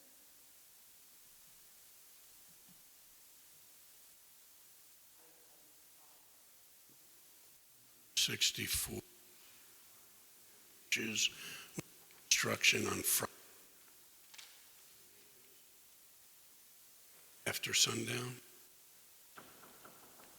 The question is, no construction will occur, do we specifically say Friday night? I don't anticipate our client's going to be doing any construction on Friday night. I think, again, construction activity would have to end at 6 p.m., but depending on the time of year, that's, again, I would think our client, regardless of what the findings say, is not going to be doing work during that time. If they want to limit it more, that's up to them. That's up to them. Yeah. Okay. All right, so we're to certifications, and I have a question, Aaron. You said something, I think you said something to the effect of, if we approve this finding statement, we're essentially saying we're going to approve the project. And this is part philosophical, but can you approve a finding statement and not approve a project? So if I could maybe weigh in here. I think what Aaron was saying is that if you approve the finding statement, you're essentially saying from an environmental perspective, under seeker, the applicants complied with seeker, and you find that they've mitigated all the adverse environmental impacts to the greatest extent practicable. Right. So the converse of that would be, there would be no environmental reason, no significant environmental impact that would warrant a disapproval of the project. That's Okay. correct. There's another option, which I think is rarely used, but a negative seeker finding statement where you find that the applicant has not mitigated all of the adverse environmental impacts to the greatest extent practicable. And then from that would stem a disapproval based on environmental reasons. I just didn't want, because normally we certify that seeker's been, addressed and on balance, you've mitigated to the maximum extent practicable. But I just want to make sure there wasn't anything saying here and therefore Your, Yeah, I think that sums it up in that you know, disapproving it based on the seeker reason wouldn't really be permitted. right, agreed. Yeah. And I'm not planning that, but when I Sure. heard that, I was like, wait a minute, because then it sounded like it was a done deal, and I didn't No. understand that Yeah, thanks for relationship clarifying. between seeker and, okay. And decision-making. Right. Board members, any other comments, questions, anything not addressed?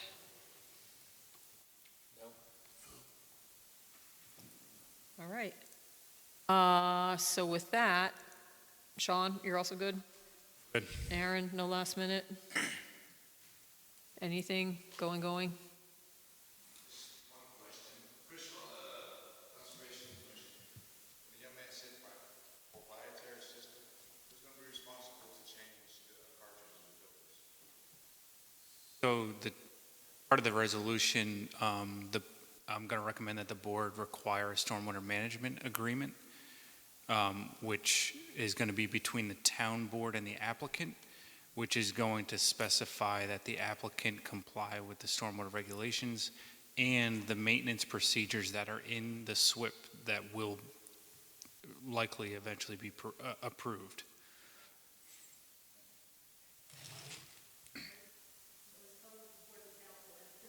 Yes. Be on you. All right.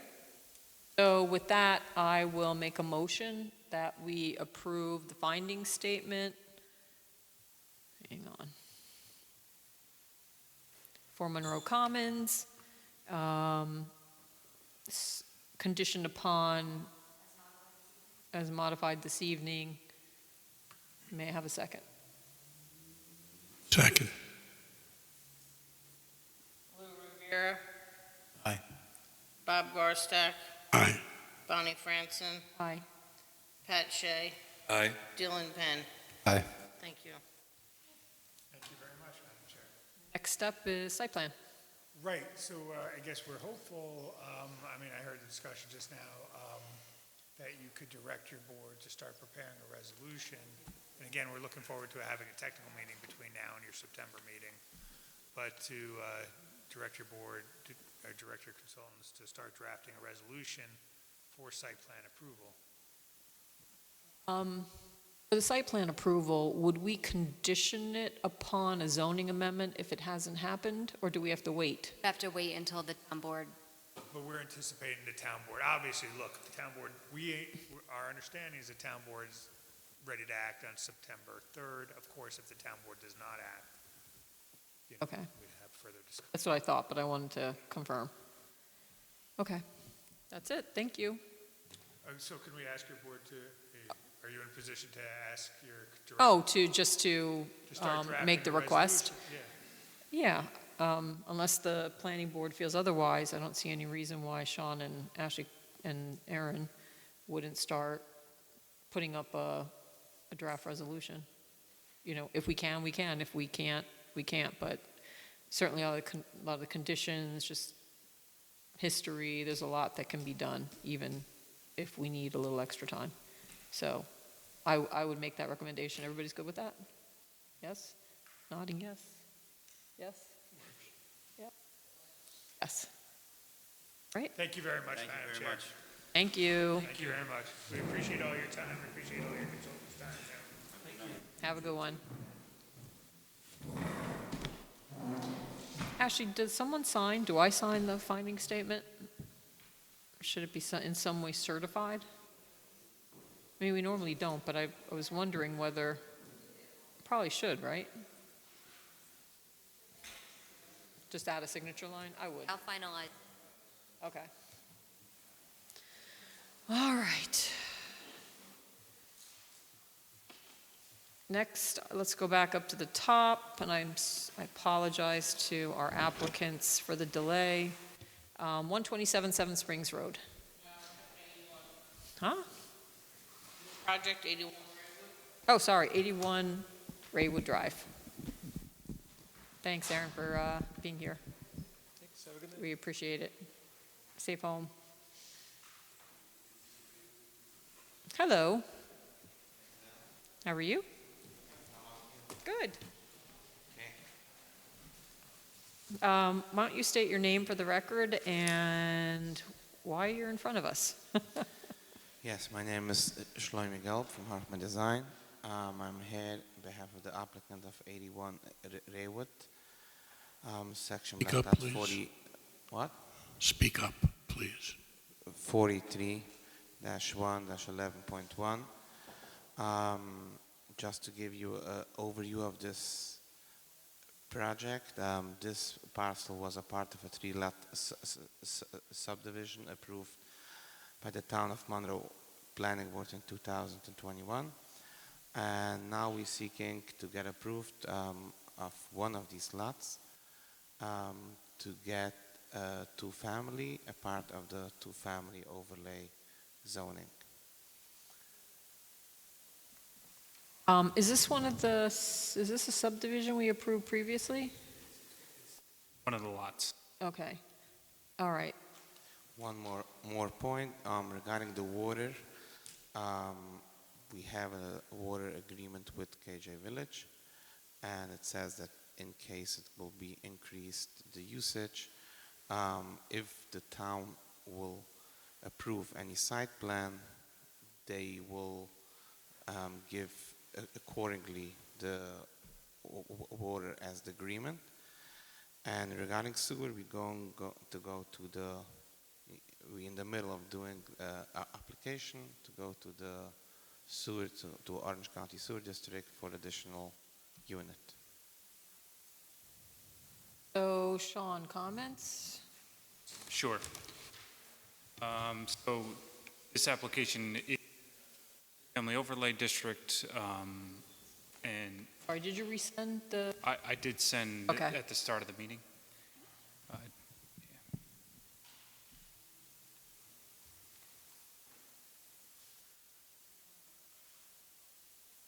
Thank you. So this is, I believe it's lot 1 from the recent 3-lot subdivision that the board approved.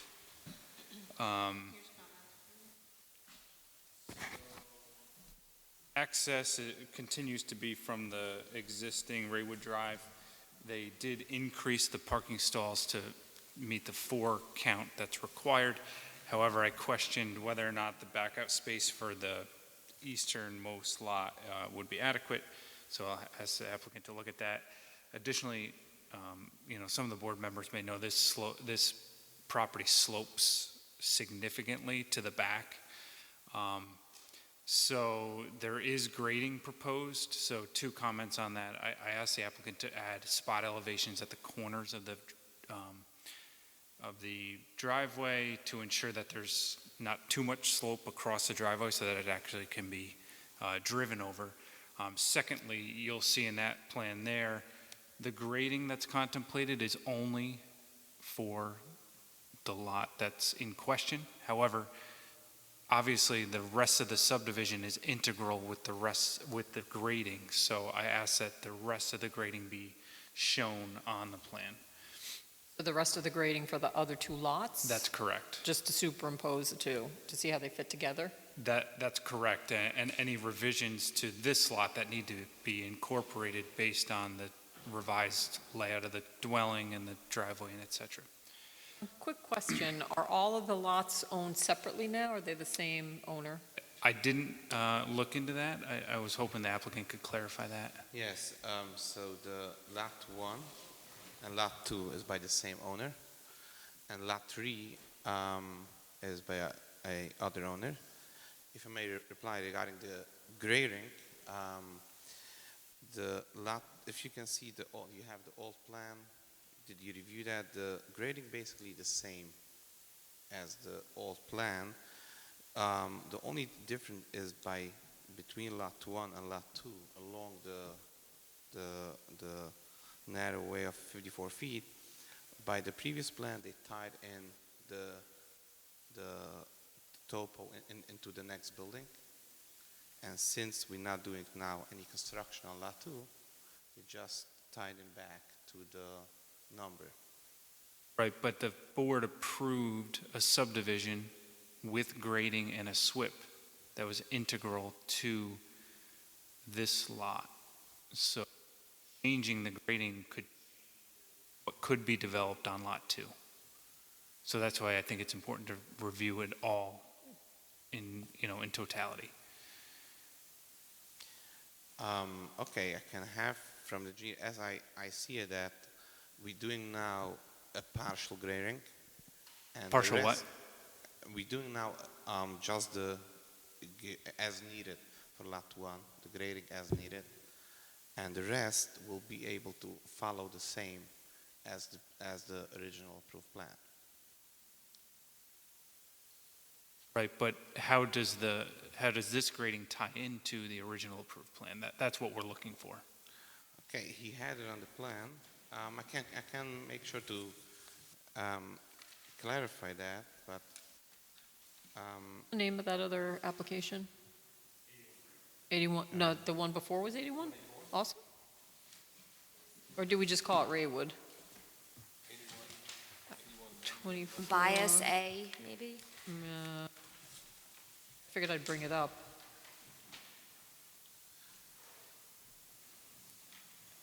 Oh, can't.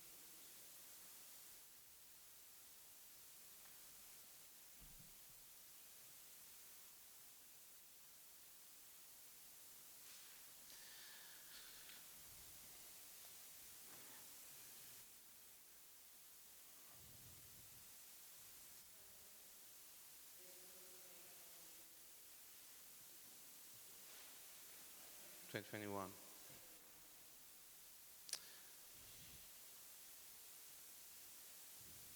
Oh, forget it. Away. I have both plans here. Okay, I'll think of it later, don't worry about it. I just thought maybe I could bring it up. But why don't you continue? Sorry, Sean. That's okay. So as the applicant was noting, the water is being provided by the Village of Curious Joel. There's an outside user agreement that exists for all 3 lots. This would modify that outside user agreement, so the applicant would have to work with the village in order to modify that agreement. Application also proposed tie into 1. It would modify that approval, or perhaps it may not. So we'd look to get a letter from Orange County Sewer District Number 1 that whether or not they want a new approval or if the existing one is acceptable. I think we have to go for a new permit because it's a new unit. Right. So we That's what I working think as now well. with application with them for a new. And I had a few comments on the EAF, which I've provided for the applicant. And then the applicant did provide architectural plans for review. I had a couple of comments specifically regarding the size of the proposed dwelling. Total size be added on this to the site plan, as well as the finishes and types, finished types and colors be provided on the renderings. I know there are a number of colors, and it says horizontal or vertical siding, but we'd like to know, is it vinyl siding, is it wood siding, is it et cetera? On the architecture plan, we have, This is the old one. I had it in 81 for Raywood.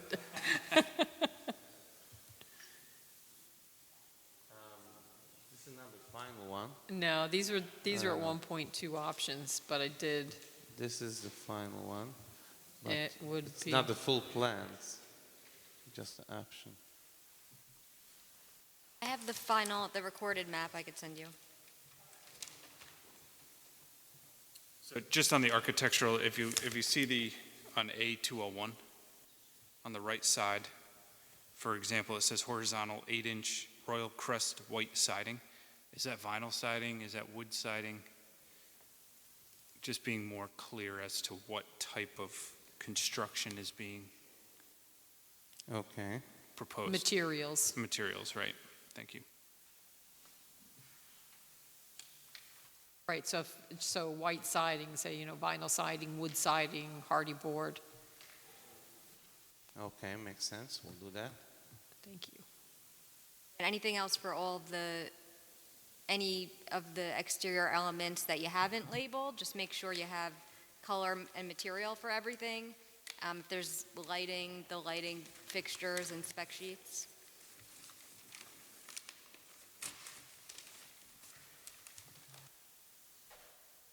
So actually on the rendering, you can see what type of material, but we'll specify that on the plans as well. Attached two-family, right? Mm-hmm. And that's the front? That's the front, yes. What is happening on the ground level? And what? Where you have these stairwells? The two sides. I I have a cut in the building. So in the bottom, what is on that bottom level where that you see the windows that are partly below grade? It's a part of the unfinished basement.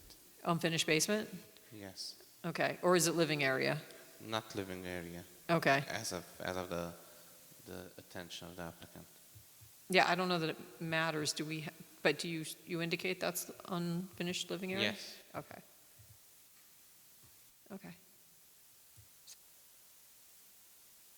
Stop for a second. Okay.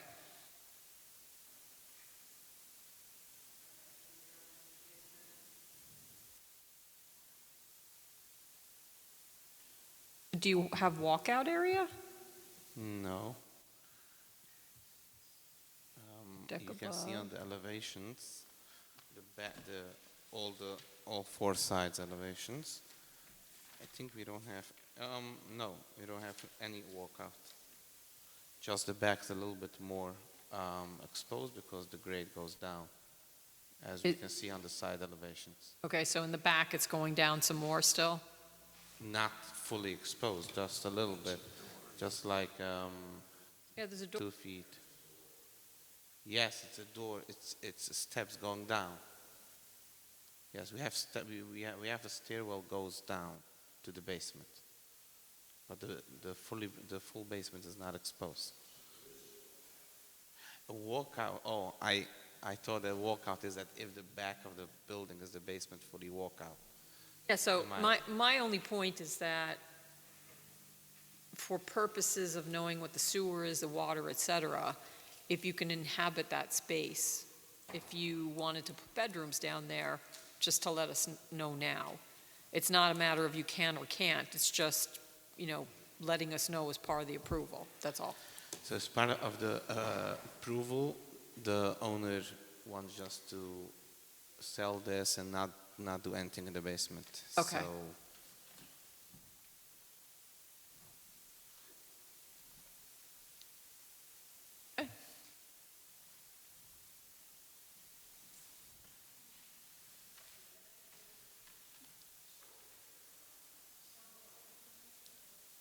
if you want still to work out, I just want to understand regarding the grading, what I should improve.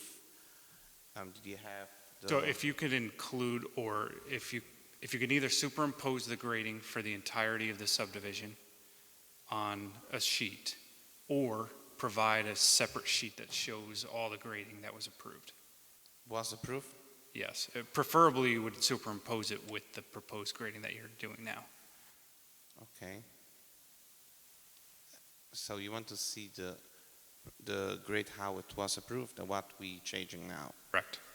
Okay. We'll do that.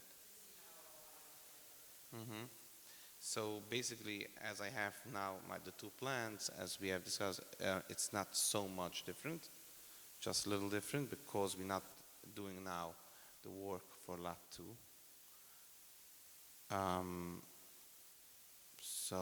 Right, and that's the point, is you can't grade the property such that you can't achieve the grading that was previously approved for Lot 2. So that the building on Lot 2 that was previously approved can't be built. So this will be able to be achieved when we're gonna construct Lot 2. We're not doing anything which will which will result that we will not be able to make the grading by Lot 2. Just we're doing in phases. Understood. So let's show that so that we can confirm that that you're not impacting the previous approval. Okay, okay, we'll do that. We'll add that to the plan. And just to confirm, your applicant owns lots Lot 1 and 2 And 2, and not 3? not 3. Okay. So the proposed, what we did now, we didn't propose any grading to lot 3, just a little bit grading into lot 2 because same owner. Right. And also want to make sure that the slope is maintained as per code, that it's not too steep. This was the other. Okay.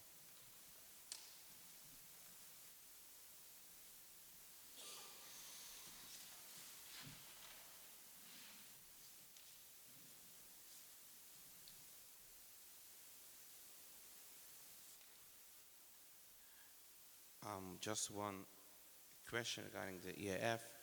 If this will be as a type 2 action, that then all the comments of the EAF will not be applicable? Okay, yeah, so you can disregard my Okay. EAF comments. Type 2. So can we schedule a public hearing? Not yet. Ashley, do you have comments? We have more, there are more comments. Okay. So the first, it looks like there's some steps or encroachments in the side yard setbacks. The code does allow for fireproof fire escapes or stairways required by law going into a yard, not more than 4 feet. Just want to confirm that that's what's shown there and that they don't protrude more than 4 feet into the side yards. So I'll refer that to Ben to confirm whether or not he thinks it needs a variance. So we are allowed to go till 4 feet? Certain types of encroachments and stairs, So fire we have here escapes. we have here the steps goes down to the basement, which is only 4 feet. And the steps goes up to the house. Comes in only 1 feet. That's all what we have into the setbacks.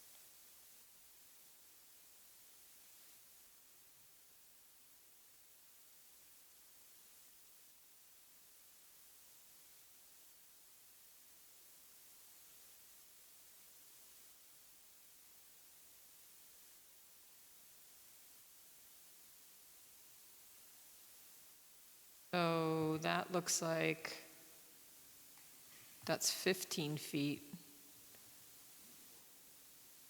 And so it's approaching about 4 feet in.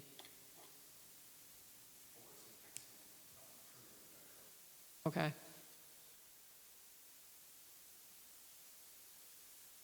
And it's allowed 4 stairwells for stairs? Allowed for open or lattice enclosed fireproof fire escapes or stairways required by law. But I'll refer to Ben just to make sure that it meets, whether or not it needs a variance, right? Just looking at the special use permit criteria in section 5713U, if you could show the width of the driveway on the plans.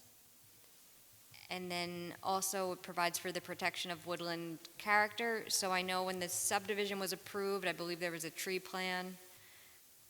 You were removing, or the applicant at that time was removing a total of 14 trees, including some on this property, and planting some additional. I don't know if there's any changes. Are you removing any additional trees?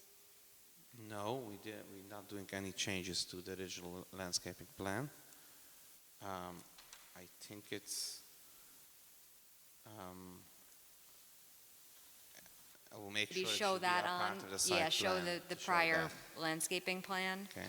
and tree plan, and if you're not removing any additional trees, then that should be noted as well. We talked about architectural review and indicating the material and color of anything that's not specifically labeled, including any lighting, fixtures, and spec sheets. did want to note that the address sign appears very large, and it doesn't appear to comply with the code. So your zoning doesn't address address signs, but there is Town Code Chapter 33B that does have some restrictions. So I don't believe it would be able to get a permit from the building inspector. For residential property, the displayed numbers are to be 4 inches in height. Okay, we can change that just from the designer, put some numbers to make it nice. So. Yeah, why would you have such a big address, Nate? I think too it would be difficult to read. Mm-hmm. To read kind of sideways. Yeah, I think we want something, and What? What? You need this. No, I can take it out. yeah, I'd put some just numbers.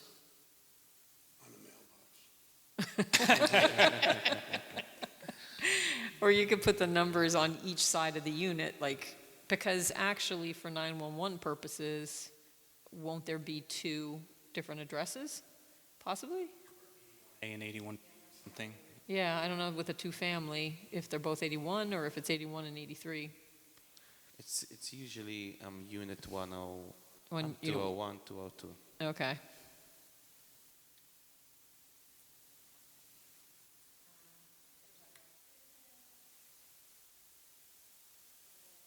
That is pretty much it. If there was going to be any additional thing that on the Where are we with improvements, sidewalks, were they installed? Nothing's been, correct? No. Okay. So there are public improvements, the sidewalk, the public improvements of the sidewalks and the street expansion, but that work has not begun.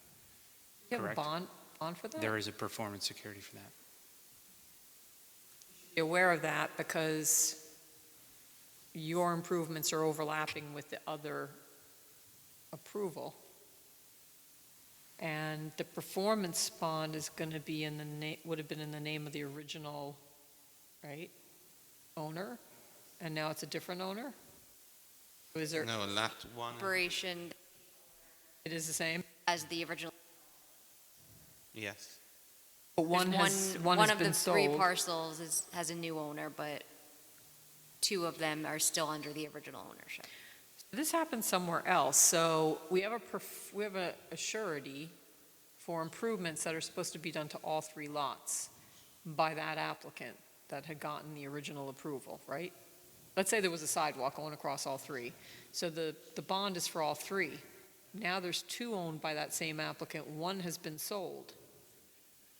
Is he responsible for all 3 still? Subdivider is, because the performance security is that person's either bond or cash. Okay. So they're responsible for completing the public improvements, Okay.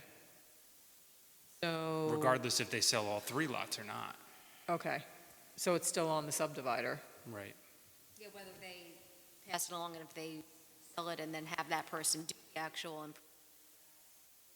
improvement, though, if they're not done, to cash in on that. All right. The reason I'm raising it, there was some strange situation that I heard about down in Montebello where it was sold and now there was no performance security because it was in the name of a prior owner, and I don't know what happened. I don't get it, but that's what I was just asking. What happens with the ownership? I wasn't sure.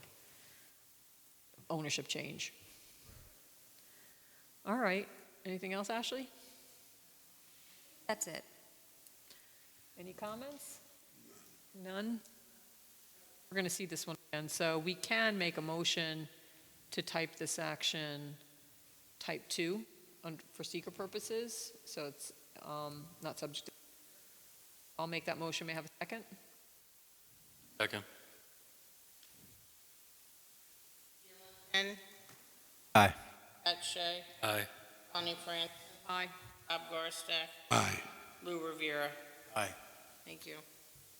So if you'd please make those changes again, depending on the extent to which you've made the revisions, we'll talk about a public hearing when you're there.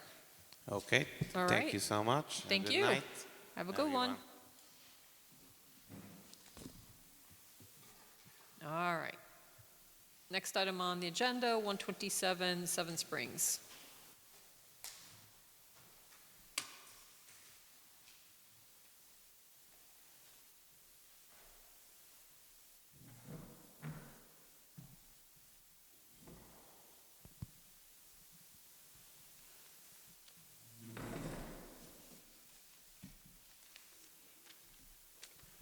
Hi, good evening. David Higgins from Lankentelli Engineering and Surveying.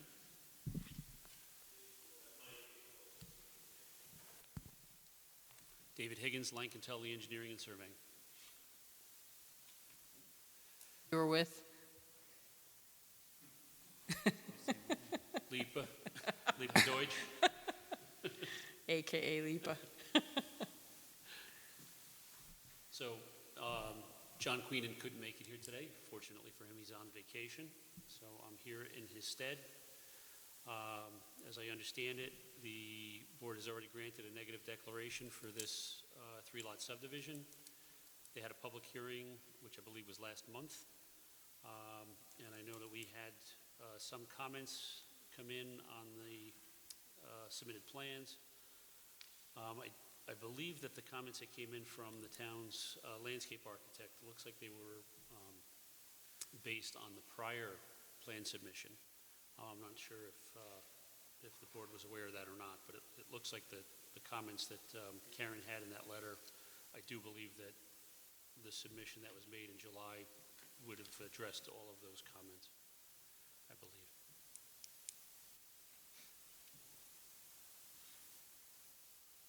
You want to go through your comments?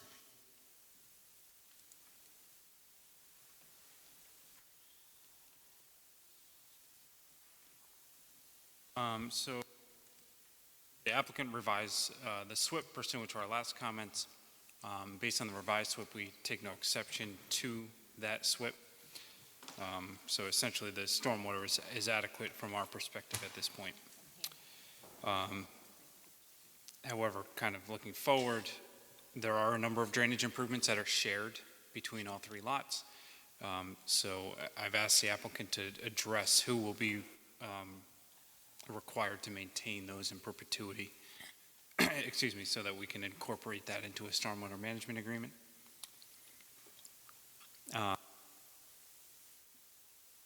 Or it looks like some of the curtain drains might be a little too close to the septic absorption field. I think there's an easy fix, just asking Lankentelli to look at that. The applicant on the subdivision plat has included some easements for drainage improvements and access improvements, so those easements should be provided to Ashley for her review prior to final subdivision approval and site plan approval. Number 6, this is a request from the highway superintendent to provide the drainage to be piped for the entirety of the length in front of the property. I believe that was previously shown that way, but for some reason this revised version, it was just shown as 2 driveway culverts. Number 7, previously there was a note on the plans with the site distances and required clearing. I didn't see that on the newest version of the plans, so I know it was noted that there needed to be some brush clearing in order to maintain site distances, so I'd like to have that clearly noted on the plans, who's responsible for it and how much clearing needs to be done. Number 8, to satisfy the septic proposed for the 2-family dwellings, there has to be a certification that's provided. And there was a note provided on the plans, but it wasn't signed and sealed by John Queenan, so that'll have to be completed. Last meeting, we had discussed with the MCC some of the tree plan items. I didn't know if the MCC had noted whether or not there was any landmark, specimen, or protected trees that warranted discussion. Maybe we could ask them. And again, it's about the stormwater agreement. 11, with the applicant provided some architectural renderings, which Bonnie has up. I asked that those be signed and sealed by an architect, that the total square footage of the building and each side of the duplex be noted on the architectural plans, and that the colors, siding types, et cetera, be clearly identified on the elevations.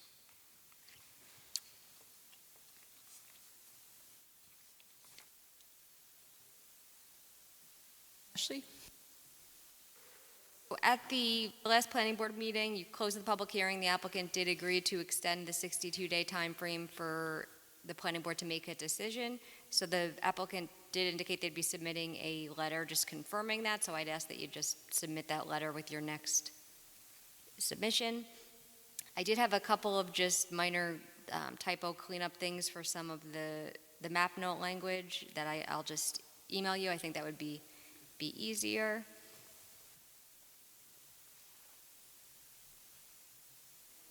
MCC did submit comments on or I don't know that they've submitted revised comments on the tree plan. So that was referred to them, I believe, right, this most recent one?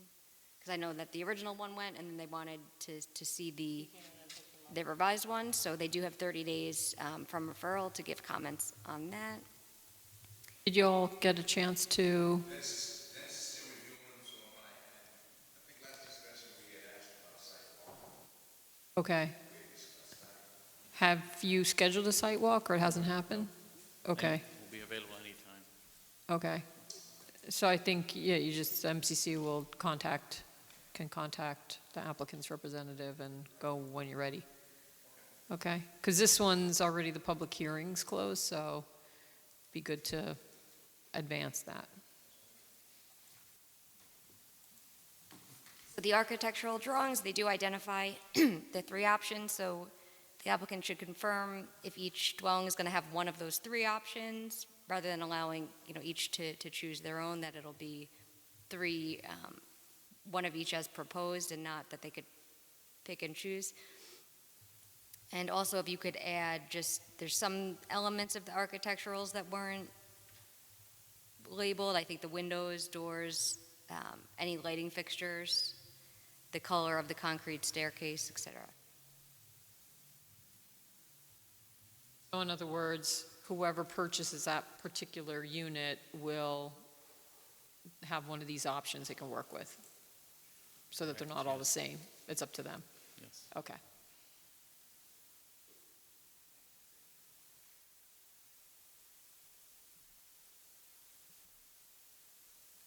They are removing 278 trees over 6 inches at DBH. They're proposing to replace 42, so just wanted to confirm that they'd be seeking the fee in lieu of replacement for the remaining. Yes, correct.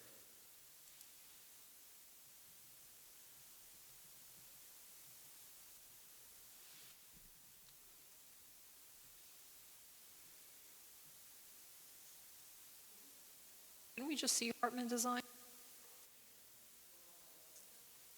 Are very similar. Different colors. 5 bedrooms on each side. And anything happening in the basement?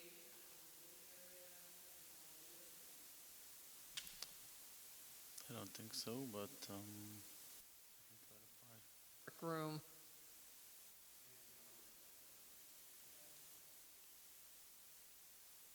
But again, I think that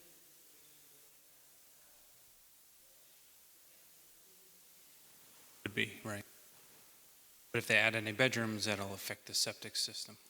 right, that's why I'm saying if that's a potential, we need to know now, because the septic, right, is being sized for 4 bedrooms. But there would need to be a building permit if they want to finish the big.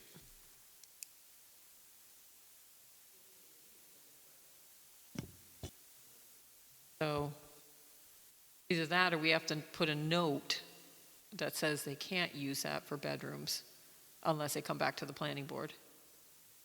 Would be another option. You could. Yeah, unless you want to do that now. so we'll make a note of the site plan. Yeah, not a problem. Okay.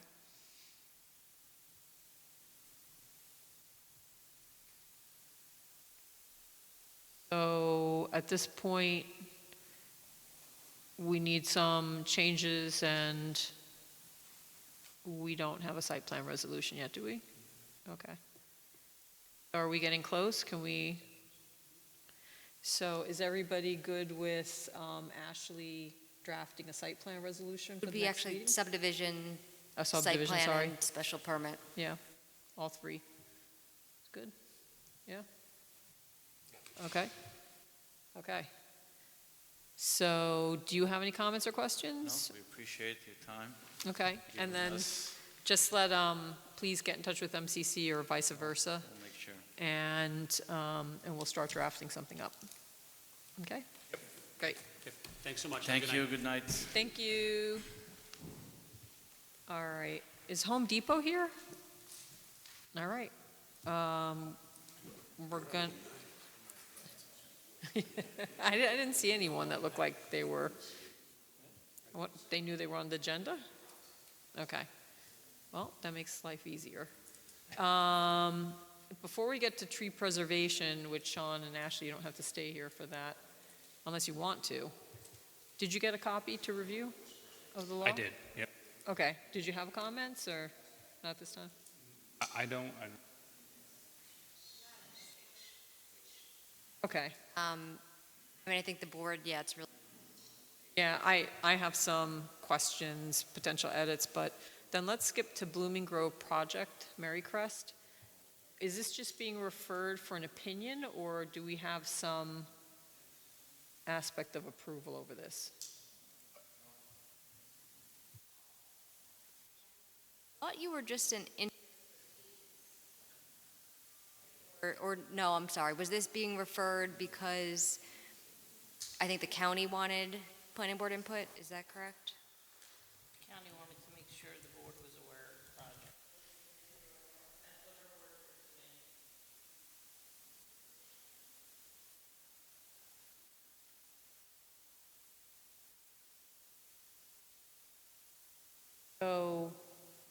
So I want to disclose something and get advice on whether I need to recuse myself or not. So, will we tell Ashley's? Okay, so I didn't want to interrupt you if you're typing. So, we represent the town of Blooming Grove, the planning board. We also represent the town board in preparing zoning amendments and other reviews. I have not reviewed this. Having said that, I was involved with a local law that was intended to, this was previously prohibited on what they called these ridgeline areas.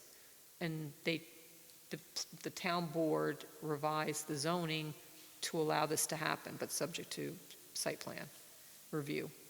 So I haven't been involved in the site plan review. I was involved in the drafting of that local law. Should I recuse myself to comment, or you kind of probably should, I'm thinking. I mean, I have I don't know that opinions it's on a this, direct, but Mhm. it's, that it would be necessarily a direct conflict, but if there, would give that appearance Appearance. of impropriety, if you're willing to recuse, then. I probably should, Mhm. so I need to go out into the audience. And Appropriate. so, everybody should be aware, this is on the top of the hill. A lot of clear cutting. not yet.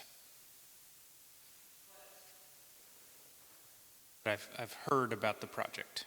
As the planning board chairperson, who won't say any more about this, I think that it.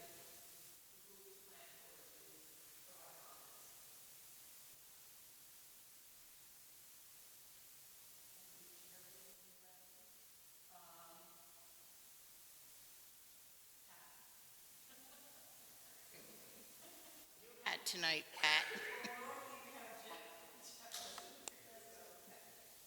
Include a raise?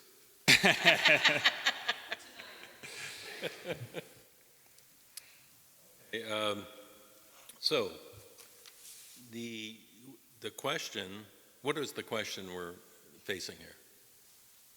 Whether or not you want to provide comments, either at this time or in the future, on the proposed application. I believe part of the lot does run into the town of Monroe, but my understanding is there's no improvements within the town of Monroe at this time. But it's immediately adjacent. So Ashley, what responsibility do we have here if it's not on our property? So you don't have if you don't have any approval authority, if there's nothing within the town that requires planning board approval, then you'd be considered what's known as an interested agency. So there's no obligation for you to do anything or provide any comments, but because you're an agency that should be interested in the project, given the proximity to the town and potential impacts it might have on the town properties, you're able to give comments on it. So I'm just trying to look now where they are in the process, and in terms of seeker particularly, where they just circulated or they're about to circulate for lead agency. That's it. It is a type 1 action. Our office is Bonnie's absent. They could have circulated, but they've not gotten any further than circulation. Okay. So I think that it would probably make sense for all of the material, perhaps put this on the agenda. That way, the board can make comments, and I'll review, Sean can review as well, and that way, if the board has any comments to pass along, you can do so. Does that require a motion? No, it wouldn't require a motion. Okay, well, I agree with that, and let's bring Bonnie back up. Are we looking to make a comment to the amendment of the tree preservation?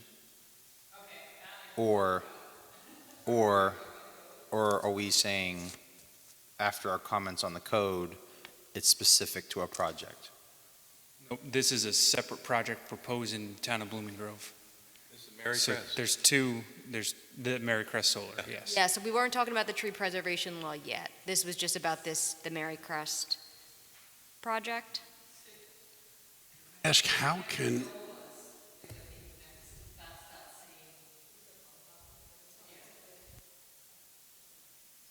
use yourself, we haven't asked for public comment yet. So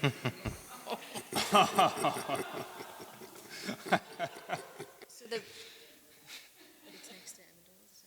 It's up on that hill, yeah. Well, there's the no board's action on our familiarity part. next to as far as the location of where this project Right. would be in Blooming Grove is on that hill adjacent to or close to the Amendola's house. So it's on the top of a hill, so are they talking about like some runoff into the town of Monroe? I think the way it slopes, it's towards Blooming Grove. But With the massive, visibility would- correct, the visibility and the massive amount of clear cutting that would have to occur in order to get this project in is going to make it Even- very visible. Ultimately, we're going to have no control over what another town does, however, correct? So that's why I think it's important to have, if the board feels strongly about it, that you voice your opinion. And I think that we basically don't have do it.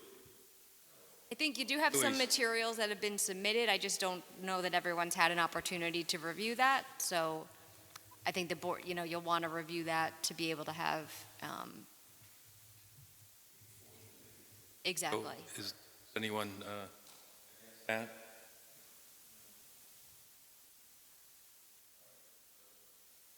On to the next one. Comments from the public? I do have a question on I do have a question on this memo that was sent around regarding Eagle View Estates.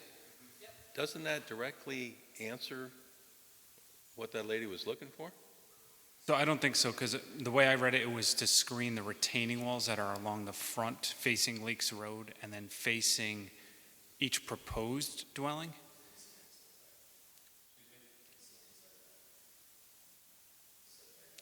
So along the road, along Lakes Road. It doesn't address western property boundary. I see, okay, very good. But it does say it's proposed along the western property line. Property line or west? A 50-foot-long retaining wall with a maximum Oh, height. yes, there is one that's proposed along the western property, retaining wall that's proposed on the western Right. property boundary. And that would be against her property, right? It would be. So she doesn't know this, I guess, right? I don't think she does.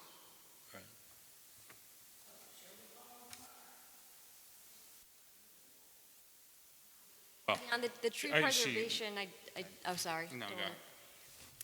Bonnie, on the tree preservation, I did have just one quick comment. On page 9,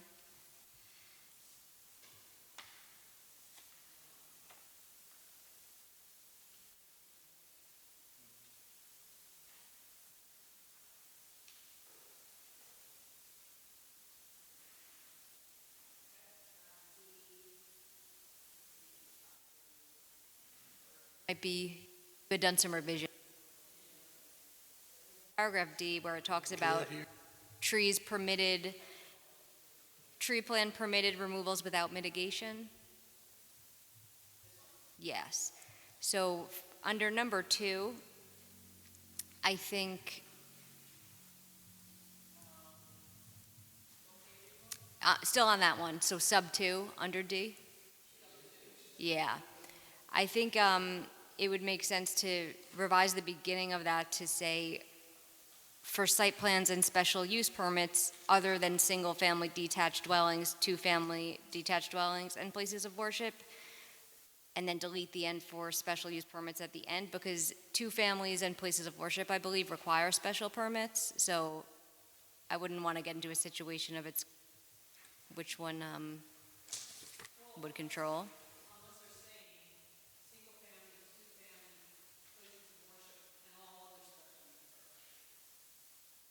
Well, they are saying, I think that's what it's trying to say, but the way it's worded, to me, it's exempting, or it's not applying to site plans for single-family, two-family, or places of worship, but it's not specifically exempting special use permits for those uses.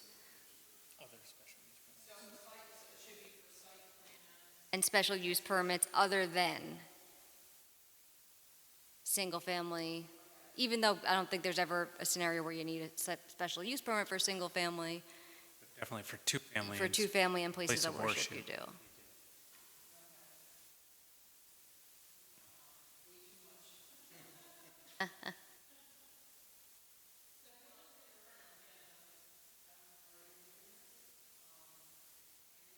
I can review it more. I kind of just gave, that was something that stuck out to me, but I could review it.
can.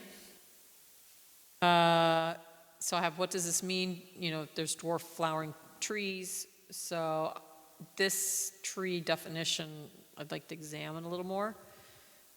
Tree native. So the difference is that the native refers specifically to Orange County or such larger region as is otherwise appropriate. The original definition actually had New York, New Jersey, Pennsylvania, Connecticut, and Vermont. Definition of tree removal. I would almost prefer a larger region than just saying Orange County. Because woodland, you know, we go down into New Jersey, for instance, you know, this whole system of forest. So I don't know if larger region, I don't know if it matters, but I think we would look at a larger region than just Orange County. Definition of tree removal is being deleted. And here we had a definition that it's any removal except for things like dead trees or trees that pose a hazard, and then removal of 50% of the crown, trunk, or root system. Here I didn't know if we needed to delete it. So tree density unit. I didn't get to the point where it says actually what tree density unit is. Here in G, before section 11, preserved, I think should be protected. That was what was defined. Under 5782 exemptions, the following activities shall not be subject to requirements of this article. Removal of non-regulated trees except for trees shown on a plan approved by the planning board. And I think maybe it should say and mitigation trees, not or mitigation.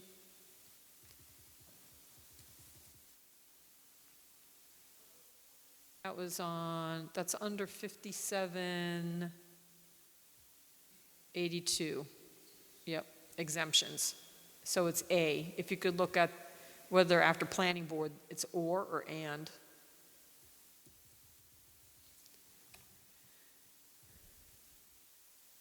So on F, so this whole section. Even an and or. And or, yeah.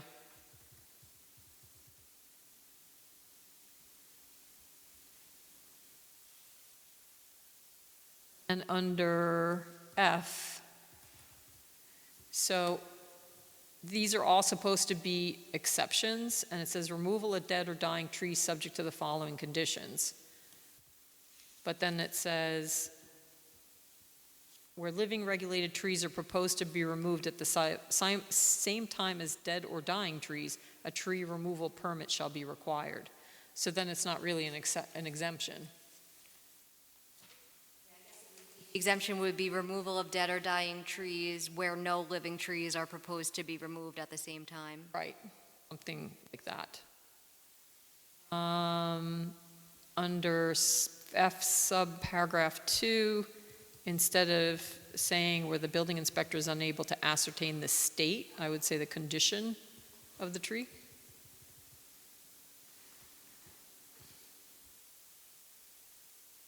Then under G1, so this is about emergency tree removal, and in 1, it talks about where a tree endangers life or property within the public right-of-way, person seeking to remove the tree shall notify a police department of appropriate jurisdiction. If this is in the town, we only have the state police. And that part of it isn't really about tree protection. So I don't know that that's necessary. Like the rest of it is necessary about the tree removal aspect of it, but notifying the police department, that's not really part of tree protection. You should do that, but I don't know that it has to be here. That's related to life or death matter, not. Right, right. Yeah, we have to hire. Pat's looking for a job. So I just had minor word change. I'll send these to you, Ashley. And I'll take a look too. I mean, one thing, Mm-hmm. looks like the fines or the penalties are no longer in the law, but the intent still says that the intent is to establish penalties and fines, so I don't know if that was inadvertent removing that, but. Or if it hasn't been established, or if it's going to be a fee schedule. Well, no, fine wouldn't be a fee Yeah, I schedule, think it has yeah. to be, even if it says the fines will be as per a fee schedule, there would need to be something. I guess we'd have to look if the rest of the zoning has a fine section, and maybe it's just, that's what's going to apply. And I don't it know. could be, then perhaps it would just be removing the sentence in the intent that says the penalties and fines for violations. So that would be for the fee in lieu, but. So number 3, sub 3 before H, within 1 week of said removal, I just had a little wording change. Emergency circumstances along with the documenting photos, I just had photos documenting the hazard. There's 2 trees in H. So there's regulated tree C5783B, then another tree, so we have to just delete that. So regulated activities.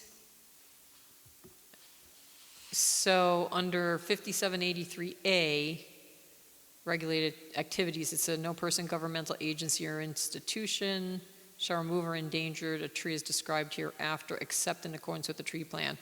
I just thought it'd be useful to preface before you say no person, except as exempted in the section that's above that does the exemptions.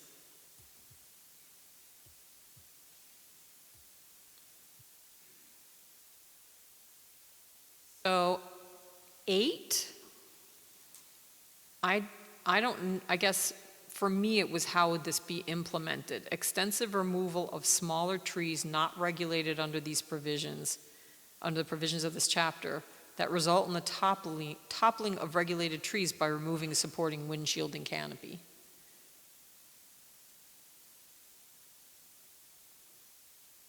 And so if it's smaller trees not regulated, that means that it would be Ben having to go and see what's proposed.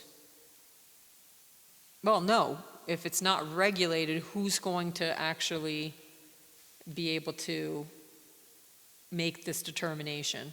I know what they're trying to do, I just don't know that to regulate in this way, is it practical? Type of more. Yeah, yes. Under 9, planting of invasive species, vines, or other vegetation that result in the death of a non-invasive tree. I don't know that it has to be invasive. I mean, a native planting some other species that's not invasive could still have the same effect. So I wouldn't include the word invasive.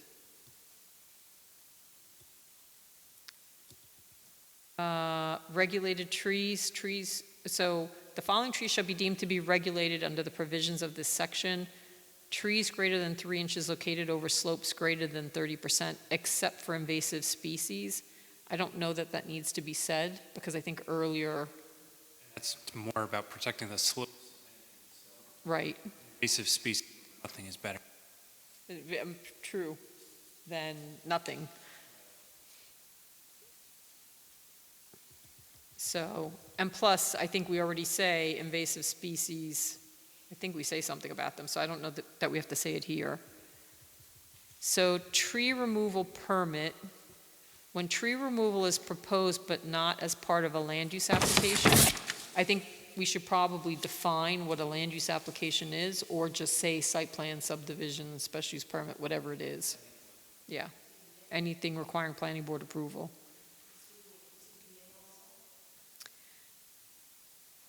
Well, this says before the planning board, so it wouldn't include the ZBA. But that's a good comment. We should probably say, As a variance that. yeah, there are some things that might, right. Is not part of an application before the planning board or The building zoning board of inspector. appeals? Yeah. Or we could say And I don't know if other sections might need to also be modified, because then in those circumstances, would it require, well, I guess, sorry, I'm I it's getting know, we're late, thinking I'm this just through. talking in circles. If it doesn't require something as part of a planning board application, but it does a ZBA, then it would go to the building inspector for a tree removal True. permit. So I think we could just change it to,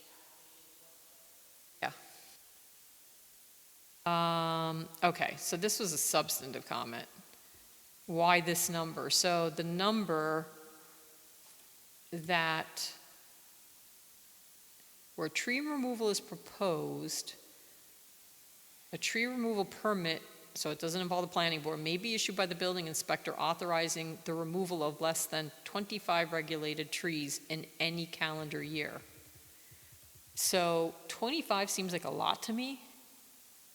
So I know people want to do some clearing, they want to put a deck in, they want to maybe expand their yard a bit, but 25 and then in any calendar year, so it's like going to be 25, 25, 25. That threshold seems to me a little high. So I would want to know why 25.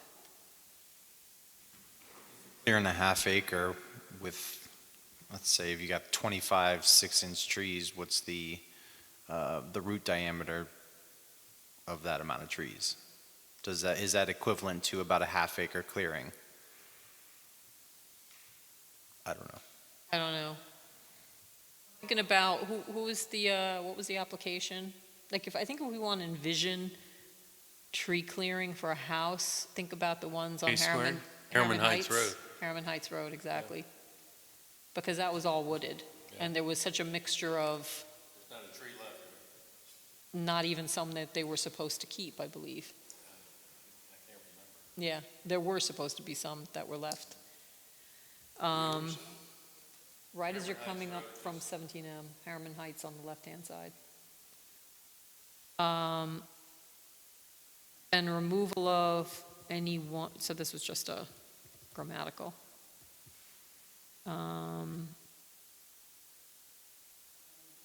Placed home site. So it says a description of the caliper species and the on-site location of the tree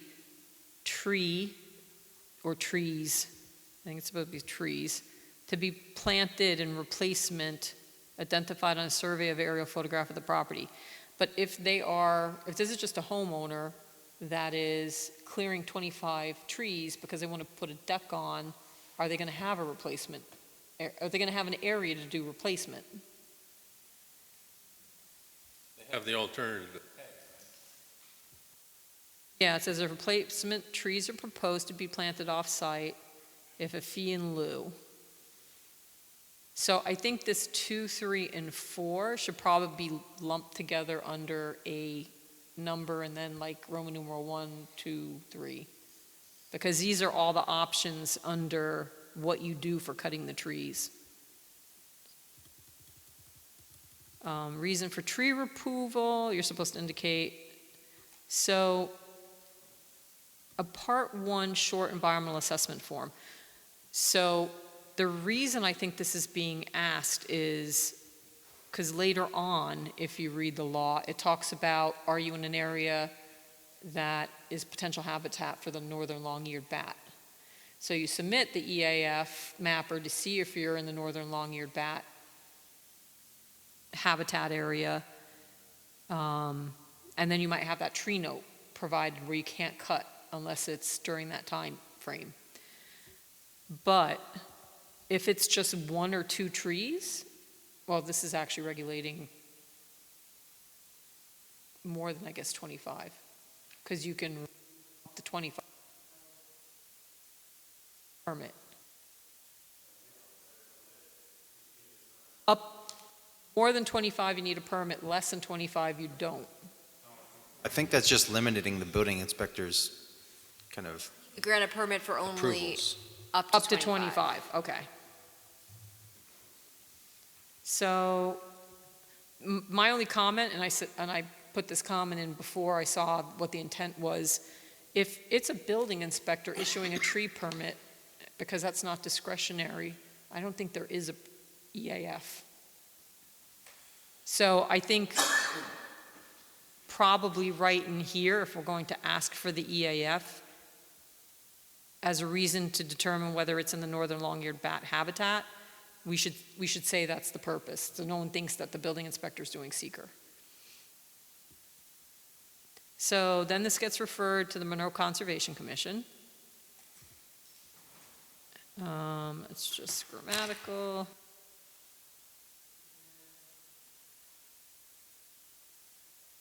But then it says up to 3 regulated trees plus an additional 2 trees per full acre beyond 1 acre may be removed without mitigation, but this limit shall include any trees exempted that calendar year.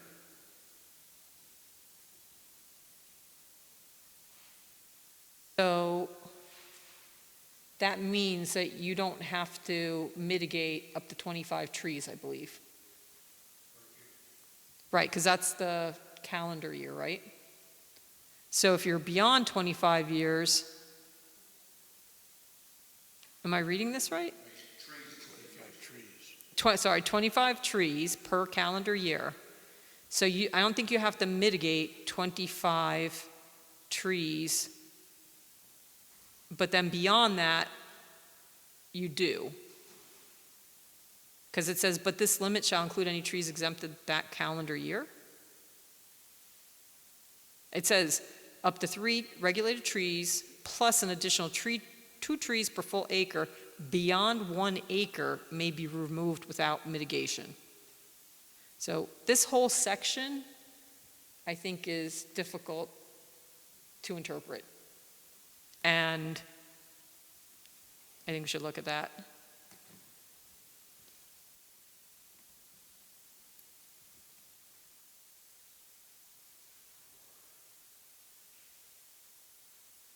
Less than 25 trees are proposed for removal in any calendar year. Exempt trees,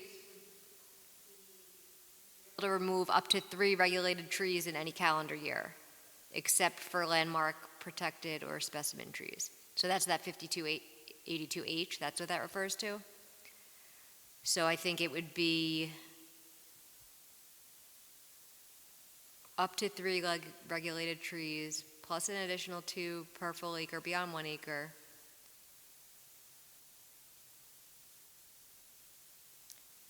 We're already talking about, the 3 regulated that are That you can exempt. do I don't up to- think you need that. Yeah.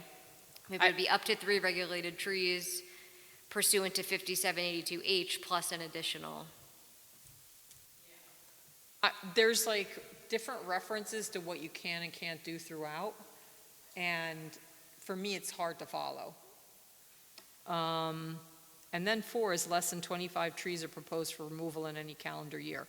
I think that's, so that's regulated tree, no, less than 25 trees. They don't, well, you're only regulating the ones that are regulated. Or is it any 25 trees? I think that the word regulated isn't consistently carried through, but I mean, I would assume that only regulated trees. Is removal of any 1 landmark, protected, or specimen tree, or 25 trees, or more trees, or more other trees shall be permitted only by site plan approval of the planning board.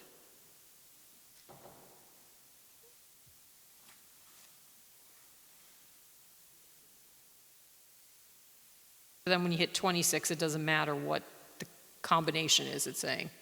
But so this is saying you can remove up to 25 trees, but are they any 25 trees or is it regulated trees? I think it's any tree. So, yeah. Right. So then, but getting back to that 6-inch, is 6-inch the threshold and anything below that? Height?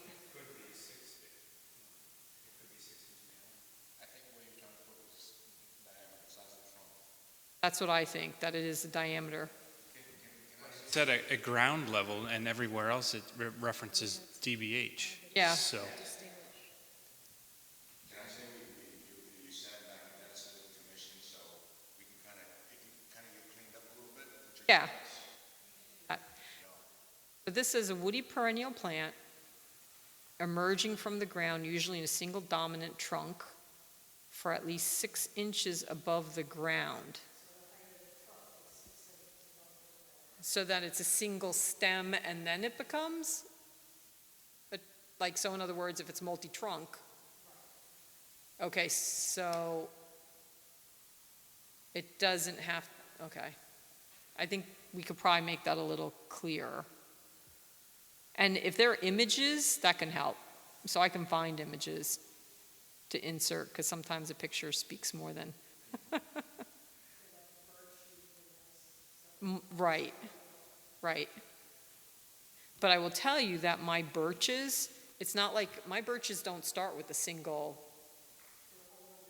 they're right at the base, they start already with multiple trunks. It's not like it goes 6 inches and then boom. It just starts from the very ground level up.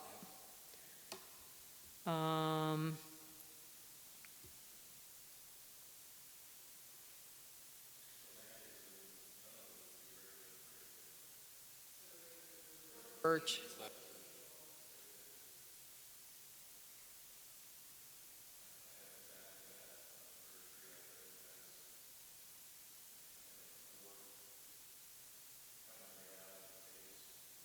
Yeah.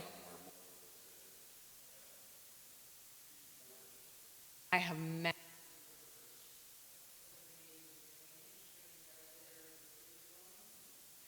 They are big. But I think it's the 6-inch thing that I don't know if it's necessary. Where am I? Okay, so I think 3, we have to kind of figure out. 4, less than 25 trees are proposed for removal in any calendar year. I think that's a finding that the MCC makes. Appropriate mitigation is by proposed.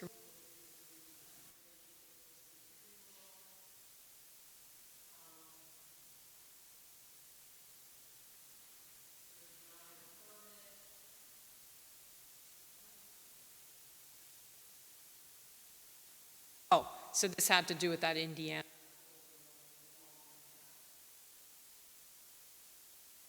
That was getting.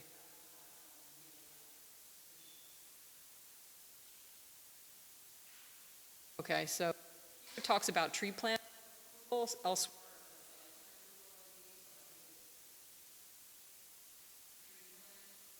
What happens is if this, we're like in a variance position here. So we may have site plan, special use permit, et cetera, but in this instance, we're calling it a tree plan. Building inspector denies the tree permit, they could go to the planning board for approval of a tree plan, separate from any site plan, because it's assuming it's a use that doesn't require site plan. So G, issuance of a tree permit shall be a type 2 action. Would that always be the case? If it's a tree permit only? If you're disturbing a lot of land. Permit only, something that's issued by the building inspector, if they're Right, it would making be it type 2. ministerial where it's just Okay. set by these identified criteria? Is there any town exposure if the building inspector deems a tree not about to fall down and within 30 days it falls on a house or on a road or on a car? I think that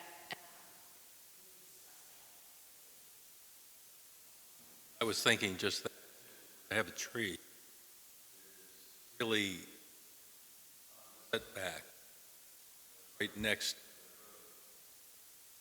basically, part of it is all on my tree.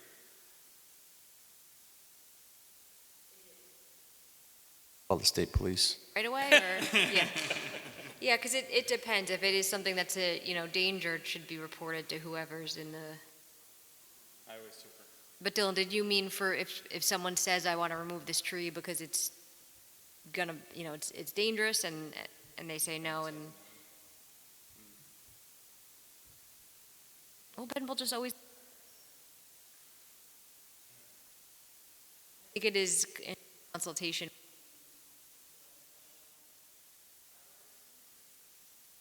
think it was an option, is when it deemed, or it can't be deemed, Yeah. then you're to refer it.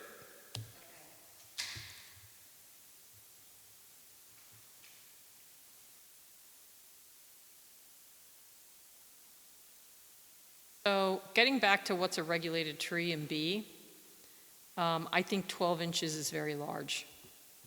Again, that threshold. Okay. So Because it's 6 I would say inches that we if get it's you our on the comments in list the of next 1-2 landmark, native, weeks. protected, or specimen And then trees. you can kind of put the comments And together. those are usually And then we can isolated get it back to the trees, MCC and the town board, oftentimes. Want to But discuss them at the next you meeting, know, or do you 12 want just? inches, I think So that's we were pretty- talking about that, the seems big. town board's next Other meeting is on the codes, other 16th. Oh, sorry, the 3rd zoning and the will say 16th. 8. So we have one meeting Some I've seen is 6. before Yeah. they meet. So if we wanted to talk I'm back about it under and put it on regulated trees. the Here's the first current agenda of September, then we could do it So then. if they want that'd be more good. wiggle Yeah. room as to what's Okay. regulated, Um, then, but I think so 12 we'll is stop doubling it. talking And I don't know about- that that's that'll be a necessarily the right discussion on number either. trees. I think that's pretty, And then, pretty large tree. Yes? Okay. All right, so we talked about Marycrest, we talked Okay. about the tree preservation. So, would someone make a motion to adjourn Dirt this trees are- meeting? So moved. Made. Is that a second? Yes. All in favor, say aye. Aye. Not in favor, Another town abstentions? Wait, no meeting minutes?